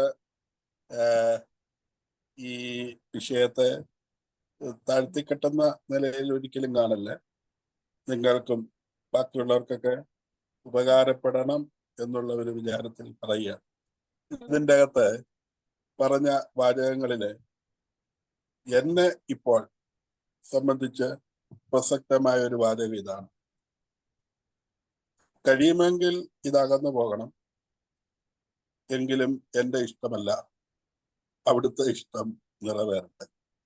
ഞാനിത് ഏറെ പ്രാക്ടീസ് ചെയ്യാൻ ആഗ്രഹിക്കുന്നു. ഇത് ബാക്കിയുള്ളവരും ശ്രദ്ധിക്കണം. ബാക്കിയുള്ളതിൽ ചിലതെല്ലാം നമുക്ക് ഒരു പക്ഷേ സഹിക്കാൻ പറ്റിയേക്കും എന്നെനിക്ക് തോന്നുന്നു. എളുപ്പമൊന്നുമല്ല. അതായത് ഞാൻ എൻ്റെ ജീവിതത്തെ ഞാനൊന്ന് നിങ്ങളുടെ മുമ്പിൽ ഒന്ന് എടുത്തു വെച്ചിട്ട് പറയാം. 2002 പറയാൻ നേരമുണ്ടോ സാറേ? പറയൂ സാർ, കേൾക്കാം. ഞാൻ 2002 ഏപ്രിൽ 15-ാം തീയതി, ഇന്നിപ്പോ ഏപ്രിൽ 20 ഞാന് രോഗാവസ്ഥയിൽ എത്തുന്നത്. അപ്പൊ ഞാൻ വളരെ കൂളായിട്ടാണ് പോകുന്നത്. ഡോക്ടറിനോട് ജോഷി സാറെ മ്യൂട്ടായി പോയേ. ഓക്കെ. അപ്പൊ 2002 ഏപ്രിൽ മാർച്ച് 31 ആദ്യം പോകുന്നത്. അപ്പോഴ് ഈ സ്കാനൊക്കെ ചെയ്ത് ഇതിന്റെ റിസൾട്ട് കണ്ടപ്പോൾ ഡോക്ടർ അതിന്റെ കഥയൊക്കെ എന്നോടും വൈഫിനോടും കൂടെ ഒന്നിച്ചിരുന്നാണ് പറയുന്നത്. ഞാൻ വളരെ ബോൾഡാണ് അപ്പോൾ. അപ്പൊ എന്നോട് പറഞ്ഞ ചോദ്യങ്ങളൊക്കെ ഞാനിങ്ങനെ ഏറ്റവും സഭ്യ ചോദ്യങ്ങൾ എന്റെ മനസ്സിൽ തോന്നുന്നല്ല ചോദിക്കുക. അതിനെല്ലാം ഡോക്ടർ മറുപടി പറഞ്ഞു. വളരെ സഹിഷ്ണുതയോടെ അദ്ദേഹം മറുപടി പറഞ്ഞു. അവസാനത്തെ എന്റെ ചോദ്യം, സർജറി അല്ലാതെ മറ്റെന്താണ് ഓപ്ഷൻ? പുള്ളി പറഞ്ഞു, നിലവിൽ സർജറി അല്ലാതെ മറ്റൊരു ഓപ്ഷൻ ഇല്ല. ഒരു ചോദ്യം കൂടെ ചോദിക്കും, സാറിന്റെ ബ്രദറിനാണ് അല്ലെങ്കിൽ വീട്ടിലുള്ള ഒരാളിനാണ് ഈ അസുഖം വരുന്നതെങ്കിൽ സാർ എന്തായിരിക്കും നിലപാട് എടുക്കുക? അപ്പൊ പുള്ളി പറഞ്ഞു, ഒരു സംശയവും വേണ്ട, സർജറി ചെയ്യും. ഓക്കെ, അപ്പൊ എനിക്ക് വയസ്സ് 36 നിങ്ങൾ വിചാരിക്കണം. പിന്നെ എനിക്ക് മൂത്ത മകൻ മാത്രമാണ് ഉള്ളത്. അവനെ ഉറക്കെ കിടത്തിയിട്ടാണ് ഞങ്ങൾ പോകുന്നത്. അപ്പൊ ഞാൻ പറഞ്ഞു, നമുക്ക് ചെയ്യാം, അതിനെന്താ പ്രശ്നം? അപ്പം ഞാൻ ഇടയ്ക്ക് ഇങ്ങനെ മൗനിയാകുമ്പോ ഇവൾ എന്നോട് ചോദിക്കാറുണ്ട്, എന്ത് പറ്റി, എന്നാ സംഭവം? ഞാൻ പറഞ്ഞേ, ഒന്നുമില്ല, യാതൊരു പ്രശ്നമില്ല, നമുക്ക് കൂൾ. അപ്പോ ഓപ്പറേഷന് പോയി. ആ ഓപ്പറേഷൻ ഡോക്ടർ പറഞ്ഞതിൽ നിന്നൊക്കെ വ്യത്യസ്തമായി കുറെ അധികം റിസ്കിലേക്ക് വന്നു. 72 days ആണ് ഞാൻ അവിടെ കിടന്നത്. 72 days ആയപ്പോൾ അതിനു മുമ്പ് തന്നെ ഇവിടെ പള്ളിയുടെ മണിച്ചേരടിൽ ആളുകൾ പിടിച്ചു കഴിഞ്ഞു പണിയടിക്കാനായിട്ട്. പക്ഷെ അപ്പോഴൊന്നും എനിക്കിതിന്റെ ഈ സീരിയസ് ഒന്നും ഞാൻ ഉൾക്കൊണ്ടിട്ടില്ല. ഒരു സീരിയസും ഇല്ല, ഇത് കഴിഞ്ഞുമില്ല. അപ്പൊ എന്നെ അർത്ഥപ്രാണാവസ്ഥയിൽ 72ാം ദിവസം ഡിസ്ചാർജ് ചെയ്ത് ഞാൻ പോരുകയാണ്. എന്നിട്ട് ഡോക്ടർ ആ കണ്ടീഷനിൽ ഒരു കാര്യം കൂടെ പറഞ്ഞു, ഒരുപക്ഷെ ഇനി നടക്കത്തില്ലായിരിക്കും. പക്ഷെ ഞാന് ഏതാണ്ട് 9-10 മാസമായപ്പോൾ ഞാൻ നടക്കുകയും, നടക്കാന്ന് പറഞ്ഞാൽ ഈസി ആയിട്ടുള്ള നടപ്പൊന്നുമല്ല, ഞാൻ എഴുന്നേറ്റ് നടന്ന് എന്നെ നടത്തിച്ച് ഇവിടെ ചേട്ടന്മാര് വളരെ പണിപ്പെട്ട് നടത്തിച്ച് എക്സർസൈസ് ചെയ്യിപ്പിച്ച് ഞാന് ആദ്യത്തെ ചെക്കപ്പിന് ചെല്ലുമ്പോൾ ഡോക്ടർ എന്നെ കണ്ടിങ്ങനെ കുറച്ചു നേരം നോക്കി നിന്നു. കുറെ നേരം ഇങ്ങനെ അന്തം വിട്ട് നോക്കി നിന്നു. അപ്പൊ ഞാൻ ആ തവണ പുള്ളിയോട് വേറെ ചോദ്യം ചോദിച്ചു, സാറേ ഇത് ഇനിയും വരുമോ? അപ്പൊ പുള്ളി എന്നോട് പറഞ്ഞു, ഒരു ട്യൂമറും വരികയില്ലെന്ന് പറയാൻ ഞാൻ ആളല്ല എന്ന് പറഞ്ഞു. എന്നിട്ട് പുള്ളി അതിനൊരു ഉദാഹരണമാണ് പറഞ്ഞത്. നമ്മൾ വിത്ത് ഓക്കെ, ഞാൻ അത് ദീർഘിപ്പിച്ച് പറയുന്നില്ല. അങ്ങനെ വന്നു. ഞാൻ ഈ പറഞ്ഞ പോലെ എഴുന്നേറ്റ് കഴിഞ്ഞ് ഞാൻ ഈ കേരള ഒട്ടാകെ പ്രസംഗിക്കാനും ക്ലാസ് എടുക്കാനും സകല പള്ളികളെയും വിളിക്കുന്നതൊക്കെ ഞാൻ ഇന്ന് വരെ നോ പറഞ്ഞിട്ടില്ല കേട്ടോ. എവിടെ പ്രസംഗിക്കാൻ, പള്ളി പ്രസംഗിക്കാൻ പോയാൽ സാമ്പത്തിക നേട്ടമല്ല കാര്യമായിട്ടില്ല എന്നുള്ള കാര്യം എല്ലാവർക്കും അറിയാറുണ്ട്. നമ്മുടെ ഒരു പള്ളിയിൽ ഒരു ക്ലാസ് എടുക്കാൻ പോയാൽ അച്ഛൻ അവിടുത്തെ സകല സംഘടനക്കാർക്കും ക്ലാസ് എടുപ്പിച്ചിട്ടേ ഇവിടെ തോന്നും, രാവിലെ തൊട്ട് വൈകുന്നേരം വരെ. ഞാൻ അതിനൊന്നും യാതൊരു കംപ്ലൈന്റും പറയുന്ന ആളല്ലായിരുന്നു. അങ്ങനെ വന്നു. അപ്പൊ ഇവരൊക്കെ എന്നെ പറയുന്ന, എനിക്ക് കുറെ അധികം ഡിഫിക്കൽട്ടീസ് ഉണ്ട്. വെള്ളമൊന്നും എനിക്ക് എടുത്ത് അപ്പോഴും കുടിക്കാൻ മേല, ഈ ഷർട്ടിന്റെ ബട്ടൺസ് ഇടാൻ മേല. ഞാൻ ഏന്തി വലിഞ്ഞാണ് നടന്നു ചെല്ലുന്നത്. അപ്പൊ ഇവര് എല്ലാവരും ഈ ബസ്സെ കയറി പോവുകയാണെങ്കിൽ ബസ്സിന്റെ ചവിട്ടുപടിയിലേക്ക് നമ്മൾ വിചാരിക്കുന്നിടത്തല്ല കാലി ചെല്ലുന്നത്, കാല് വേറെ വഴി പോകും. അപ്പൊ ഇങ്ങനെയൊക്കെ ഞാൻ കയറി ചെല്ലുമ്പോ ഇവരൊക്കെ എന്നെ പുകഴ്ത്തുന്നത് ഞാൻ കേട്ടിട്ടുണ്ട്. ഈ സാർ ഒരുപാട് സഫർ ചെയ്യുന്നു, കണ്ടുപഠിക്കണം. അപ്പൊ എനിക്ക് പ്രത്യേകിച്ചൊന്നും വലിയ ഇതൊന്നും അത് കേട്ടിട്ട് ഉൾപ്പുളകമൊന്നും ഞാൻ കൊള്ളാറില്ലായിരുന്നു. ഞാനിപ്പോ എനിക്ക് ചെയ്യാൻ പറ്റുന്നത് ഞാൻ ചെയ്യുന്നു, ഇതായിരുന്നു. ഓക്കെ, ഞാൻ അവസാനിപ്പിച്ച് അങ്ങോട്ട് വരാം. അത് കഴിഞ്ഞിട്ട് ഇങ്ങനെ പോയി ഞാൻ ഈ സ്വയം എഴുന്നേക്കാൻ മേലാത്ത ഒരു കണ്ടീഷൻ വന്നല്ലോ. അപ്പോഴും എന്നെ അധികം ഒന്നും ബാധിക്കില്ല. കാരണം മിനി വളരെ വില്ലിങ് ആണ്. എന്നെ പിന്നെ ഇളയ മകനും ഇവിടെ ആ സമയത്തുണ്ട്. അപ്പൊ അവനും എന്നെ അത്യാവശ്യം സഹായിക്കും, മിനിയും സഹായിക്കും. പിന്നീട് ഇളയ മകൻ പഠനവും കാര്യങ്ങളുമായിട്ട് അവൻ ഇവിടുന്ന് പോകേണ്ടി വന്നു. അപ്പൊ മിനി മാത്രമായി കൂടി. മിനിയുടെ പ്രായവും മുന്നോട്ട് പോയിക്കൊണ്ടിരിക്കുന്നു. നിരവധി ഹെൽത്ത് ഇഷ്യൂസ് അവക്കുണ്ട്. കൂടെ നടുവേദന, മറ്റു അസുഖങ്ങൾ എല്ലാം വന്നുകൊണ്ടിരിക്കുന്നു. ഏറ്റവും അവസാനം ഈ കഴിഞ്ഞ ഒരു 10-12 ദിവസം മുമ്പ് എന്നെ പോലെ തന്നെ അവസ്ഥയിലേക്ക് മിനിയും കടന്നുപോയി. നിങ്ങളൊന്ന് ആലോചിച്ച് നോക്കണം. ആകപ്പാടെ എനിക്കുണ്ടായിരുന്ന ഒരു കൈത്താങ്ങായിരുന്ന ആള് കിടപ്പായി പോയി. എന്ത് ചെയ്യാൻ പറ്റും? ഹോട്ടലിൽ നിന്ന് ചോറ് വാങ്ങിക്കാം, ഭക്ഷണങ്ങൾ വാങ്ങാം. ചേട്ടന്റെ മകൻ ഭക്ഷണം വാങ്ങിച്ചുകൊണ്ട് തരും. അവനും ജോലിക്ക് പോണം, അവിടെ ആളില്ല. പിന്നെ ഇവളെ കൊണ്ട് പിടിപ്പിക്കാൻ ഒട്ടും പറ്റില്ല. കാരണം നടുവില്ല. ഡോക്ടർ പറഞ്ഞിരിക്കുന്നത് പൂർണ്ണ റെസ്റ്റ് എടുത്തോണം. നീരാണ്, മൊത്തം നീർക്കെട്ട് വീണു. ഒന്ന് ആലോചിച്ച് നോക്കണം. അപ്പൊ എൻ്റെ മാനസികാവസ്ഥ ഈ അന്ന്, അതായത് 10-15 കൊല്ലം മുമ്പ് ഞാൻ പോയപ്പോ എന്നെ വാഴ്ത്തിയവര്, എനിക്കിപ്പോഴും ഇതല്ലെന്ന് പറയാം. നിങ്ങളോട് ഇത് ഞാൻ എൻ്റെ നെഗറ്റിവിറ്റി ആയിട്ടൊന്നും നിങ്ങൾ കാണരുത് ഇതിനെ. ഞാൻ പറഞ്ഞു വരുന്ന പോയിന്റ് ഇതാണ്. പ്രിയപ്പെട്ട സഹോദരങ്ങളെ, നമ്മൾ ഈ വിഷയം ധ്യാനിക്കുമ്പോൾ നിങ്ങളെ വരാനിരിക്കുന്നത് കുഞ്ഞായിട്ട് കാണല്ലേ, വലുതായിട്ട് തന്നെ കാണണം. അതിനെ എങ്ങനെ നേരിടാൻ നമ്മൾ മനസ്സിനെ പാകപ്പെടുത്തണം. ചിന്തിച്ചാലും ചിലപ്പോൾ ഒന്നും അതിൻ്റെ മുന്നിലേക്ക് വരുമ്പോൾ പറ്റുമോ ഇല്ലയോ എന്ന് അറിഞ്ഞുകൂടാ. ഏതായാലും കൊള്ളാം. ആ ഒരൊറ്റ പോയിന്റ് എന്തോ ആ ഒരു ഇത് നിങ്ങൾ കുറെ കൂടി ശക്തമായി ചിന്തിക്കണം എന്ന് മാത്രം പറഞ്ഞുകൊണ്ട് ഞാൻ നിങ്ങൾക്ക് എല്ലാവർക്കും നന്മ വരണം എന്ന് വിചാരിച്ചുകൊണ്ട് പറഞ്ഞതാണ്. ഇതിനെ ഒന്നും പിന്നെ ഓപ്പോസിറ്റ് ആയിട്ട് കാണല്ലെന്നുള്ള വിനീത അപേക്ഷ. Okay, thank U. Okay sir, അപ്പൊ എല്ലാവർക്കും ഹാപ്പി ഈസ്റ്റർ. തീർച്ചയായിട്ടും വളരെ സന്തോഷമായ ജോഷ് സാറിന്റെ അനുഭവം അതൊരു വലിയൊരു ലെസൺ ആണ്. തീർച്ചയായിട്ടും നമ്മുടെ ജീവിതത്തിൽ നമുക്ക് എന്തെങ്കിലും സംഭവിച്ചു കഴിയുമ്പോൾ അതിന്റെ യഥാർത്ഥത്തിലുള്ള ചേഞ്ച് മനസ്സിലാക്കാൻ പറ്റുള്ളൂ. അപ്പൊ സാറിന്റെ ആ ലൈഫ് വളരെ പ്രത്യേകതയുള്ള ലൈഫാണ്. അപ്പൊ ഞങ്ങളെപ്പോഴും ഇങ്ങനെ ചേർന്ന് നിൽക്കുന്നത് അതുകൊണ്ട് തന്നെയാണ്. എനിവേ, എല്ലാം മംഗളമായി മുന്നോട്ട് പോകും എന്നുള്ള പൂർണ്ണ വിശ്വാസത്തിൽ നമുക്ക് മുന്നോട്ട് പോകാം. നാളെ നമുക്ക് ഒരു ഈസ്റ്റർ മെസ്സേജ് ഉണ്ടാവും. അതിനുശേഷം ഈസ്റ്ററിന്റെ കുറച്ച് പാട്ടുകളും കൂടെ നമ്മൾ പാടും. So okay, thank U. അപ്പം ഓമന ടീച്ചർ, വളരെ സന്തോഷം. ഓമന ടീച്ചർ ഇതിനു വേണ്ടിയായിരുന്നു എന്നെ വിളിച്ചത്, ഇത് പറയാൻ വേണ്ടിയായിരുന്നു.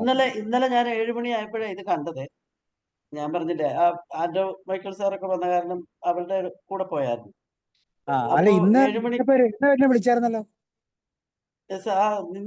ഇന്ന് ഞാൻ പോയി. അപ്പൊ ഇന്നും വൈകുന്നേരം ഞാൻ ഓർത്ത് ഇന്നലത്തെ പോലെ വല്ലതും ആണോ, പെട്ടെന്ന് അറിയുമ്പോ എന്നാ ചെയ്യും എന്നോർത്ത് ഞാനൊന്ന് വിളിച്ചതാ. അപ്പൊ സാറാ മെസ്സേജ് ഇട്ടു, ഇന്നത്തെ മെസ്സേജ് ഇട്ടു. അപ്പൊ ഞാനത് വെറുതെ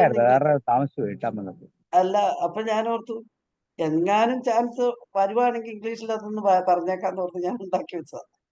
ചാൻസ് വരാതിരിക്കില്ലല്ലോ, എപ്പോഴും ചാൻസ് വരുമല്ലോ.